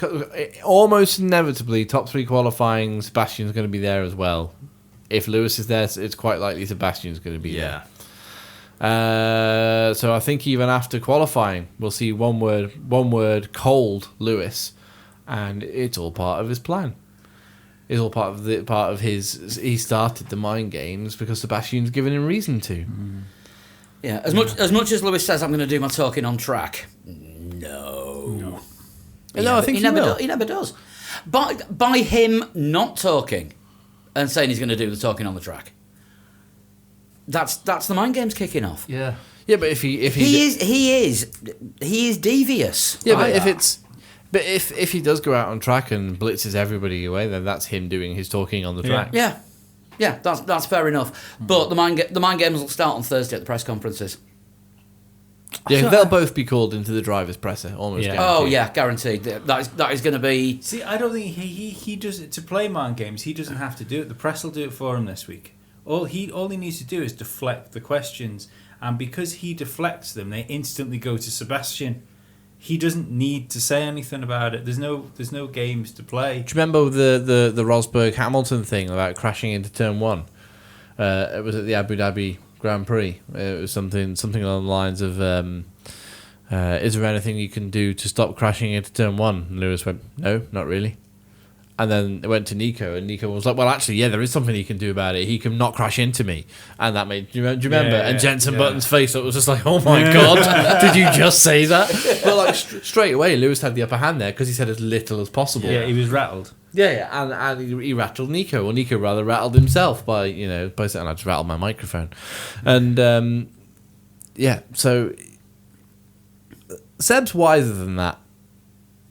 But Lewis is very good at playing mind games as well as racing hard on the track. I don't think we'll see a happy Lewis Hamilton all weekend unless he wins the race. And then if he wins the race and Sebastian is second, for example, I think we'll see. back to the days of the awkward cool down room. No, not at all. I think you'll see a very rubbing your face in it Lewis Hamilton, an over jubilant Lewis Hamilton, if you will, just to really rub Seb's face in it a little bit more. I'm waiting for Hatgate 2, Revenge of the Killer Hat, but this one will have blades on it. So, top 3, hero and villain. Who's starting, Lee? You starting? You can almost hear the cogs turn because it is that tough to call this Lewis weekend. Hamilton, Valtteri Bottas, Fernando Alonso, hero Fernando Alonso, and villain will be Stroll proving me right. Because let's be fair here, I have a great track record of Williams proving me right. Yes, you do. I'm going to say Lewis Hamilton to win, Sebastian Vettel second, and Valtteri Bottas third, with Fernando Alonso to put in a stunning performance and, like Lee said, to be a hero. Don't think he'll be on the podium. It's an outside chance if we have a crazy race like we did in Azerbaijan. If we do, wonderful for the sport. Pulling in a whole load of casual fans into the sport if we're having such eventful races. But I think even without an eventful race, this new, saying it very tentatively, this new McLaren might have enough at this particular circuit to push Alonso further up the order. Just had to stop Lee from closing his laptop because of what's next on the running order that he kind of needs his laptop for. And my villain, who am I going to go for a villain? Lee's laptop. No, my villain, I'm going to say, is Haas's brakes. That's a good call. That's a very good call. Right, so the way I see it, the teams that we can't really predict how well they'll do are the Saubers, the McLarens, the Haases, the Renaults, the Toro Rossos. The Williamses and the Force Indias, we're quietly confident they'll do fairly well. The Red Bulls we're not really sure about. And the Ferraris we're not entirely sure about. And the Mercedes we think will do well. Yeah. There's a whole lot of not sure going on there. It really is. And over the past few predictions, we have been spectacularly wrong. Yeah. Yeah. Consistently. Mm-hmm. So why even bother? It's called having a feature. And it's when we finish talking about like the news bit and the preview bit, it's the bit that pads the rest of the show out. In the same way as like there's no real need to do a total shunt, but it's a feature. Should we all turn our phones over just in case we were tempted to have a look for clues if we got to that point? We haven't finished the villains thing yet. Yeah, we have. Yeah, We haven't. I haven't even had a go Dan's yet. not finished. Yeah, I'm saying We are- don't, we don't are- have a clue. We're Don't have a padding clue. for time while Dan actually comes up with I something. must say, like the fucking MVPs have put the say like. Don't have a clue, don't have a clue, don't have a clue. Valtteri Bottas is going to win. Right. Kimi Räikkönen second. Oh, Finland win. Finland. So Finland, the country where I'd quite like to be. You must have Lewis and Vettel down for coming together. Oh, yes. Oh, yes. That would be interesting. Final corner. On the final lap. on the final lap. Yeah. Oh, God, that'd be ace. God, a three-wheeled Mercedes limping to the line. You might have our first Formula 1 fisticuffs for years. Yeah. And let's go for it. Fernando Alonso third. Hero Palmer. Yeah. He's going to have a good race. Hang on, Alonso's third and your hero's Palmer. Yeah. Alonso was winning until he binned it into the. Okay, Into into the side. the Yeah. limping Vettel. Somebody could save every orphan from a burning orphanage, and Alonso would still be my hero in that situation. And villain Sebastian Vettel, because it'll actually be Lewis Hamilton's fault, but he'll manage to make it look like Vettel's. Vettel will if there are fisticuffs, Vettel will start them. Yeah. Yeah, Yeah, but then Lewis will just pull a gack out. yeah, probably. I reckon Vettel to win, Hamilton second, and Bottas third. Hero, I'm going to go with Alonso because he will get the car into the points. And villain will be whoever is responsible for signing off the engine that's been put in the back of Verstappen's car, because that'll probably crash on him again. Right, that is that for the preview. I'm not seeing a guitar. It's behind me. Is it behind you? Yeah. Is it in tune? Don't know. Does it matter? No, it's not mattered before. That is true. Any requests this week? Or you just making it up as you go I'll along? make it up again. Everybody seems to like it when I make Do you it remember up. the 80s Spider-Man theme tune? The 80s Spider-Man? Yeah, it's a cartoon. Do you mean 60s Spider-Man? Yeah, that one then. I would like it in that form. It's not Oh. in June, is it? That's nowhere near in tune. So you did drop D-tuning last week, that's why. Well, we're padding, Dan. Yeah. What do you think about my Vettel Mercedes conspiracy theory? It's an interesting one. It does seem weird, doesn't it? Like I was saying last week Yeah. to the guys, that Toto Wolff didn't He's gotta learn Spider-Man choose whilst these to guys defend his own driver against the guy that his driver is fighting for a championship. That does make it I could seem just like find the Aerosmith maybe version. Lewis could be out of Mercedes. Do you not think Bottas? Mr. 1 Year deal. Mr. 1 year deal. But you have got Lewis, which has been hinting at retiring. And then, I don't then think on he's the going to same- retire. And then No. 10 minutes later saying, I want to carry on till I'm 40. Yeah. Yeah. Don't think Lewis is going to retire, but I'm not sure he's going to be at Mercedes next year. Do you think it might be a swap? I think Bottas has done enough to stay at Mercedes. I think so. He's- I think he has at the moment, but you know what Mercedes are like? Ooh, another driver's available. We might have that one instead. Possibly. Because they were sort of thrown into it a little bit by Rosberg's retirement, don't forget. Yeah. Ooh, crap, who can we get? Bottas, he'll But do. I think Bottas is an easier driver to have in the team than Nico was. I do along with the wonder top- though whether you see if you didn't have Lewis there, let's say he did go, then I mean Bottas would be your number 2 if you got Sebastian in anyway, but I still think Mercedes want a driver that will push their number 1 driver. Bottas can do that. I think He's- he can, but he can't do it consistently. which is why you have him, because he's not going to push them for a championship, but No, he's going to 'cause- push them for races. Maybe, but I think a Nico Rosberg is a better situation to have. Because you want Rosberg wouldn't have made that mistake into turn 2 in Rosberg Azerbaijan. would have won that race. Rosberg would have won that race Yeah. somehow. Yeah. Do you know what I mean? He wouldn't have made. He would have given that place up to Raikkonen. Mm-hmm. Maybe dropped back to like 5th, and then because of all the crazy stuff that went on in front of him, he would have just ended up winning. He would have seen Yeah, that yeah, annoying spinning hand with at the end Yeah. of the race.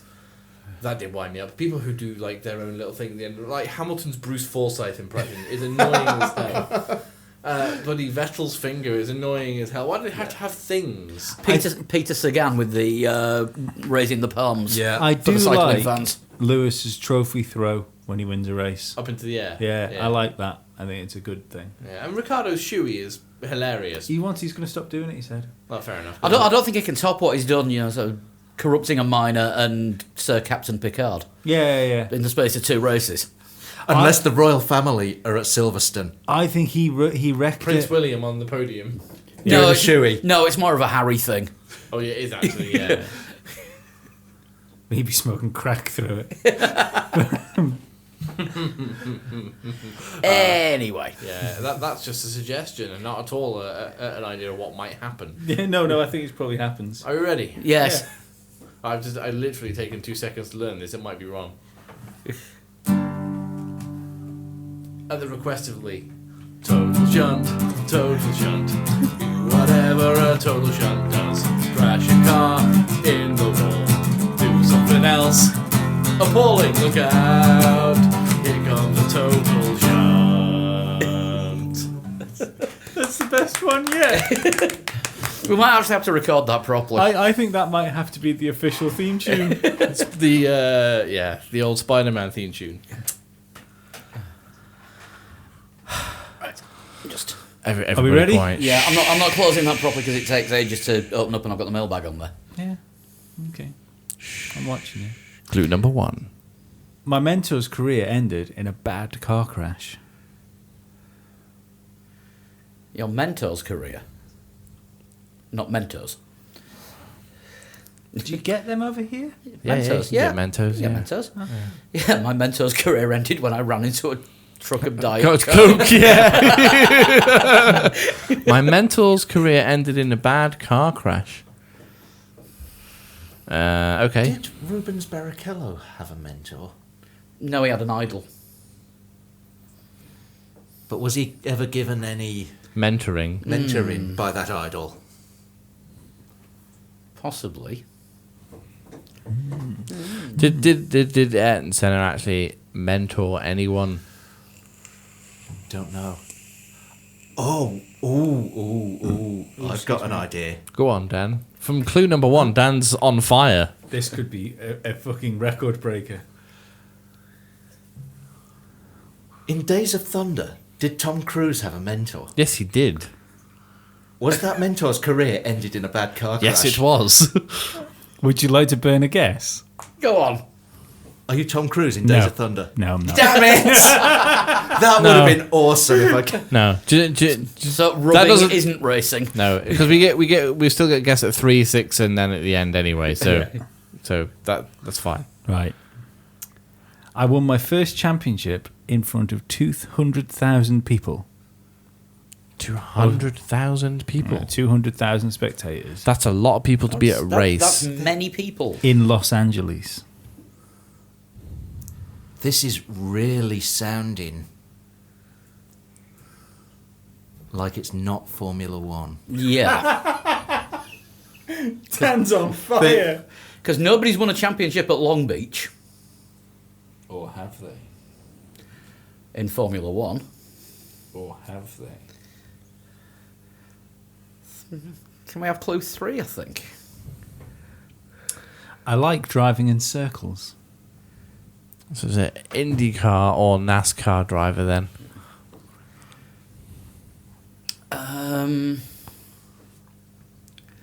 NASCAR don't think race in Los Angeles.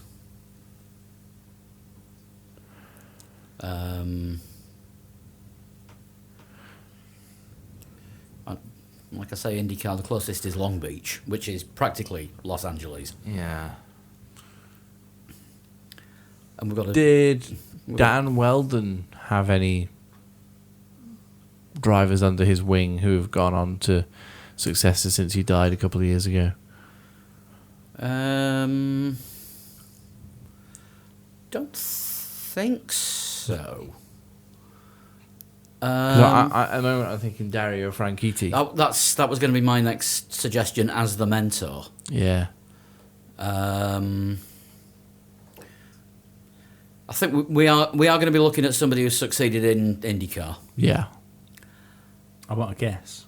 That's only 2, isn't it? That's No, that was 3. Oh, was it? Oh, okay. Use wisely. Blame Dan. Well, that was a bonus go, sure. Should we go with No. Dario Franchitti? No, I said we still get guesses at 3, 6 in the end, so we do. Well, no, Dario Franchitti would have been the mentor. Who was his mentor? I'm not entirely sure. But Dario Franchitti's career was ended in a bad crash where he broke his back.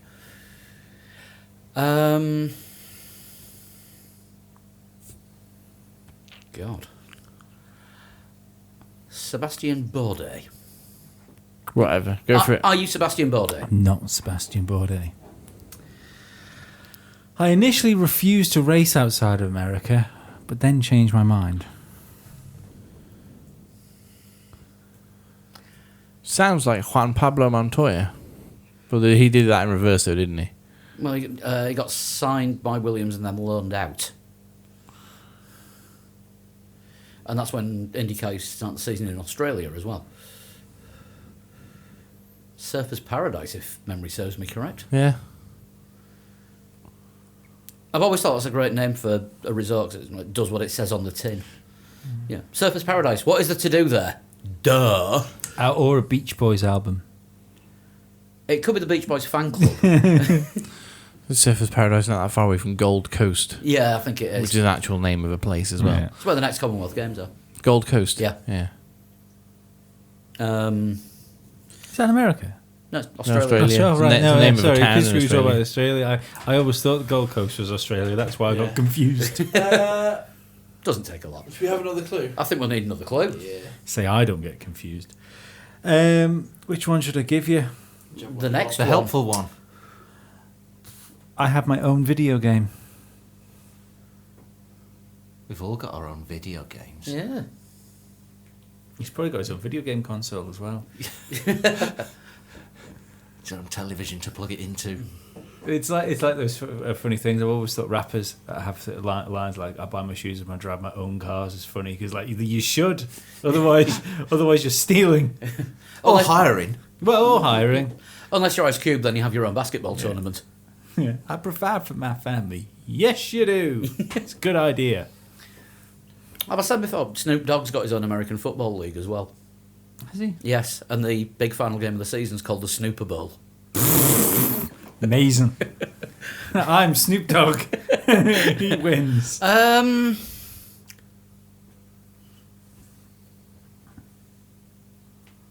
Gilles de Ferran? Would he have his own video game? Don't know. Lightning McQueen from Cars? Is not impossible. I reckon it could be. Should we have another clue first? Do we get another clue, or do we have to go for one now? I think No, that- you get another clue. I'm a 4-time champion.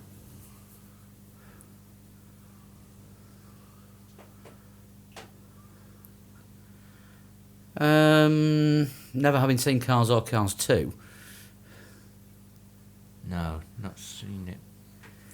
He, if I remember right, he was a champion. And then... I love the way you've said he like he's a real person. It's a documentary, is. damn it. It's still real to me! Helio Castroneves, has he been IndyCar champion? But I think the video game. Stopping this silliness. Maybe I should commentate from now on. So we're looking at either Helio Castroneves or Lightning McQueen.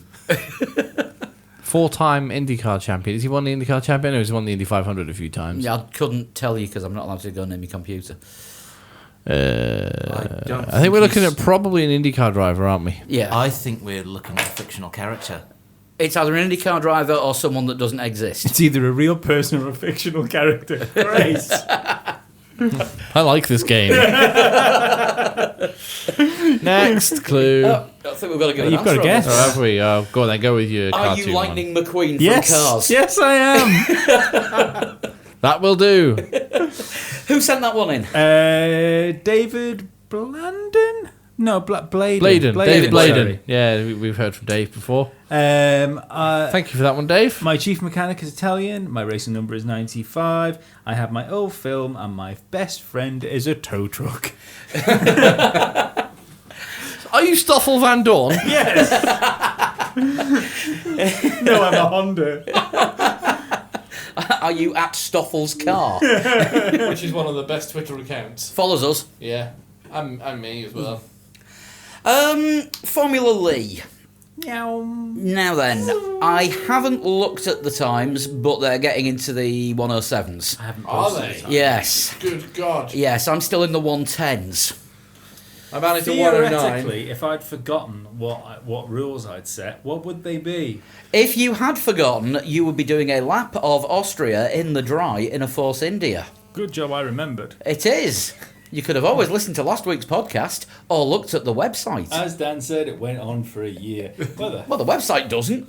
What? It's on the website as well. I don't want that in my browser history.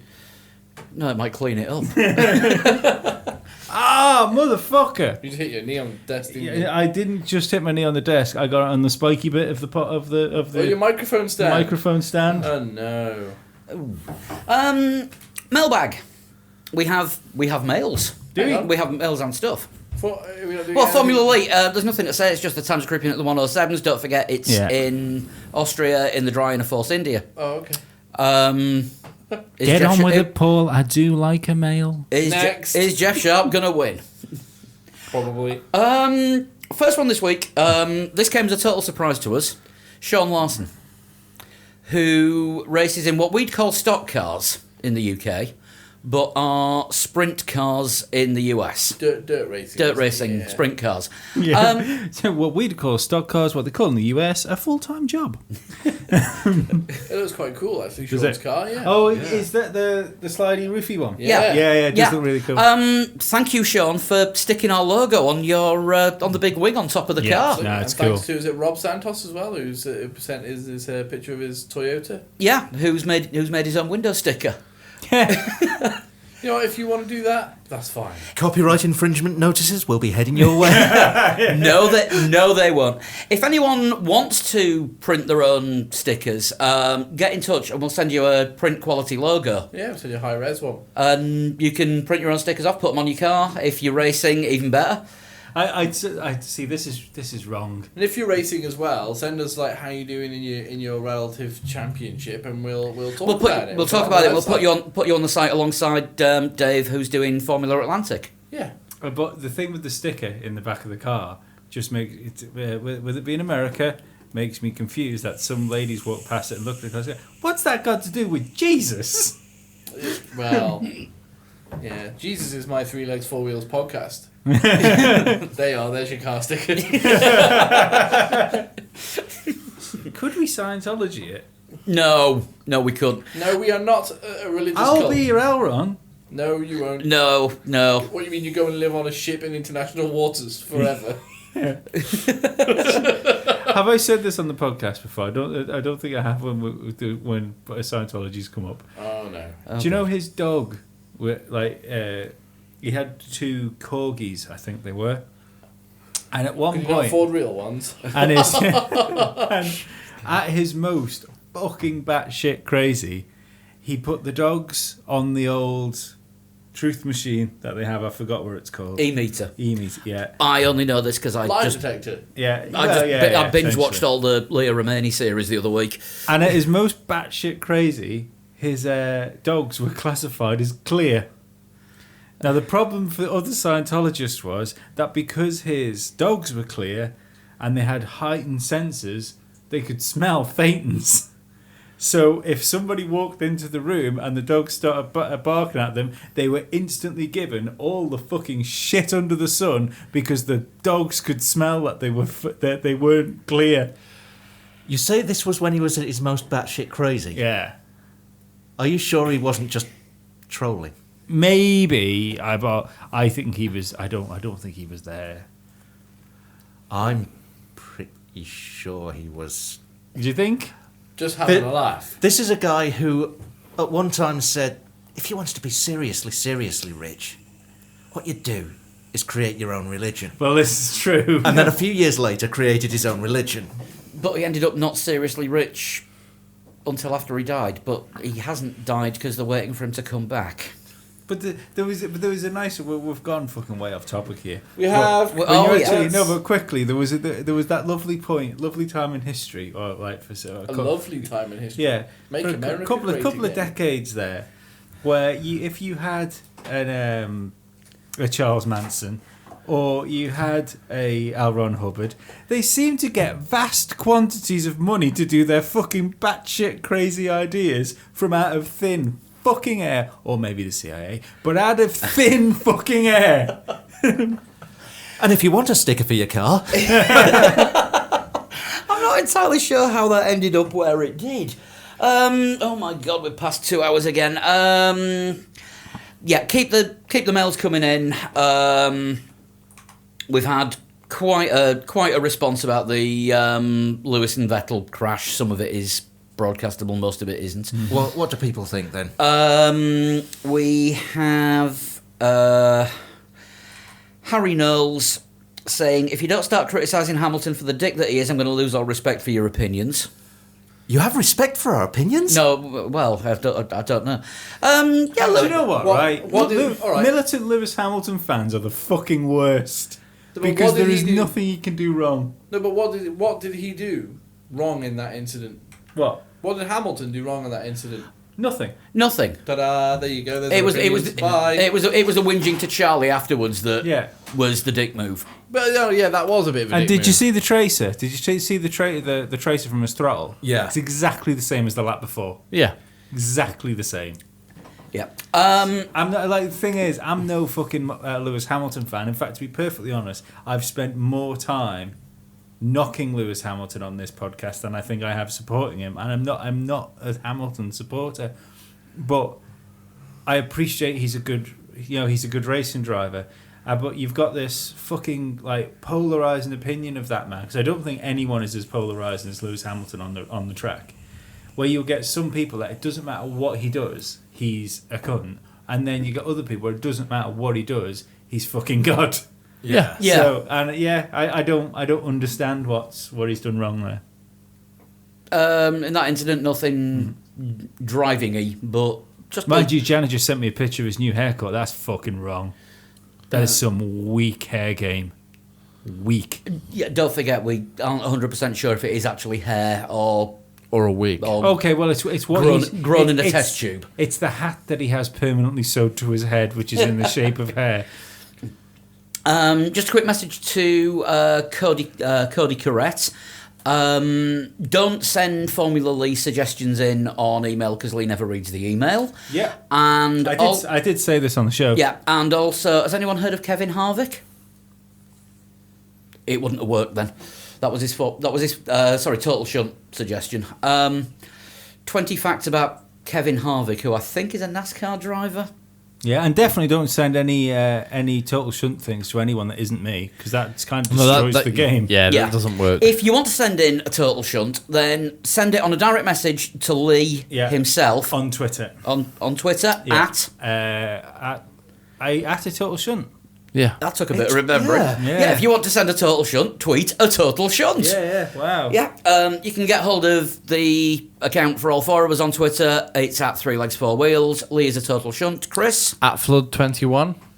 At Danbert? and at Pablo100. I just want to say thanks to everyone as well who got involved with me trying to hijack Jenson Button's conversations and getting him onto this podcast. Because, of course, he's doing a bit of racing in Japan at the moment. He's quite free-flowing with his social media. So I tried to hijack that. I just want to say thanks to everybody who hijacked that as well. If you are on Twitter, come and find me and let's get this moving. Let's get it happening. Get Jenson Button on the show. I could always initiate... Whilst he's in Japan. I could always initiate a Project Silver Angel again, which is kidnap Jenson Button. No. Okay. No. But for God's sake, his biggest fan is about to have a child who's going to name after him. So if he can't come on the show for that, when is he ever going to come on the show? Exactly. Come on. If you want to get in touch on Facebook, that is facebook.com/3legs4wheels. You can drop us an email not with total shunt suggestions on, 3legs4wheels@gmail.com. And we're on Instagram somewhere as well. There's the YouTube channel, which has been inactive for a few weeks, but there'll be more stuff cropping up on there in the not too distant future. We've got some plans. It involves decorating. Yes. And then once the decorating's done, we've got some video plans. Yes. And Not decorating like what Lee does, though. No. That would be a career change. it's more set use. set dressing than Yes. decorating. Although you're in charge of the painting. Okay. You can do the colouring in. I can colour into a professional standard. And if you liked what you heard about Lee's thing about Scientology, there's more stuff along those lines and other things on the Patreon podcast. Yeah, come on, like the Patreon podcast is the best thing we do. You're not meant to say that. No, it's one of the best things we do. It's the best thing we do behind a paywall. Yeah, exactly. You can subscribe You for as get little paid as effort. Yeah, you can subscribe for as little as $1 a month. Patreon.com/3 legs 4 wheels. I think that's about it for this week. I think so too. I think so too. Anybody else got anything to add? Not really, no. No, We'll call that it then. Yeah, just a big shout out to Jana Yeah, great. well Great shout done. out to Jana and well done for doing what you did. yeah, absolutely. And also welcome along to all our new listeners we've picked up in the last few weeks as Yeah, well. just want to say that last week's Let's name them all. last week's backer review show Does it was seem to go down quite well? it was the most downloaded podcast that we've ever had. It was. So thanks yeah. for joining us. Now, Well, hopefully welcome you along stuck around. Stick around because it does get better than tonight's, I promise. Yeah, we'll know. Well, just tonight's has been great. Yeah, but we will keep doing our thing. If you like what you're hearing, tell all your friends about it as well. You must have people who you know who like F1. Yeah, and make car stickers. Yeah. Right, we'll be back next week. We will probably have a lot to talk about because we will be reviewing Austria and previewing Silverstone all in the same show. We'll all be God. talking about how much money we won from that McLaren double podium as well. Oh, yeah. £6,000 I just checked. That's what we'll have won Right, for a tenner on each. on each. Yeah. Yeah. We could all buy a hot tub. Good God. we could all buy hot tubs and join them together. Limousine hot tub. Be like hot tub docking. Oh yes. If you watch the Motley Crue Uncensored video, they had one in the 80s. I'm sure they did. A hot tub in a limousine. Yes. Yes. Why not? Yeah. Yeah, we could all pretend to be Vince Neil. Oh no, he had a really bad car crash and killed someone. On that note, we'll see you next week. Bye. Bye. Yeah.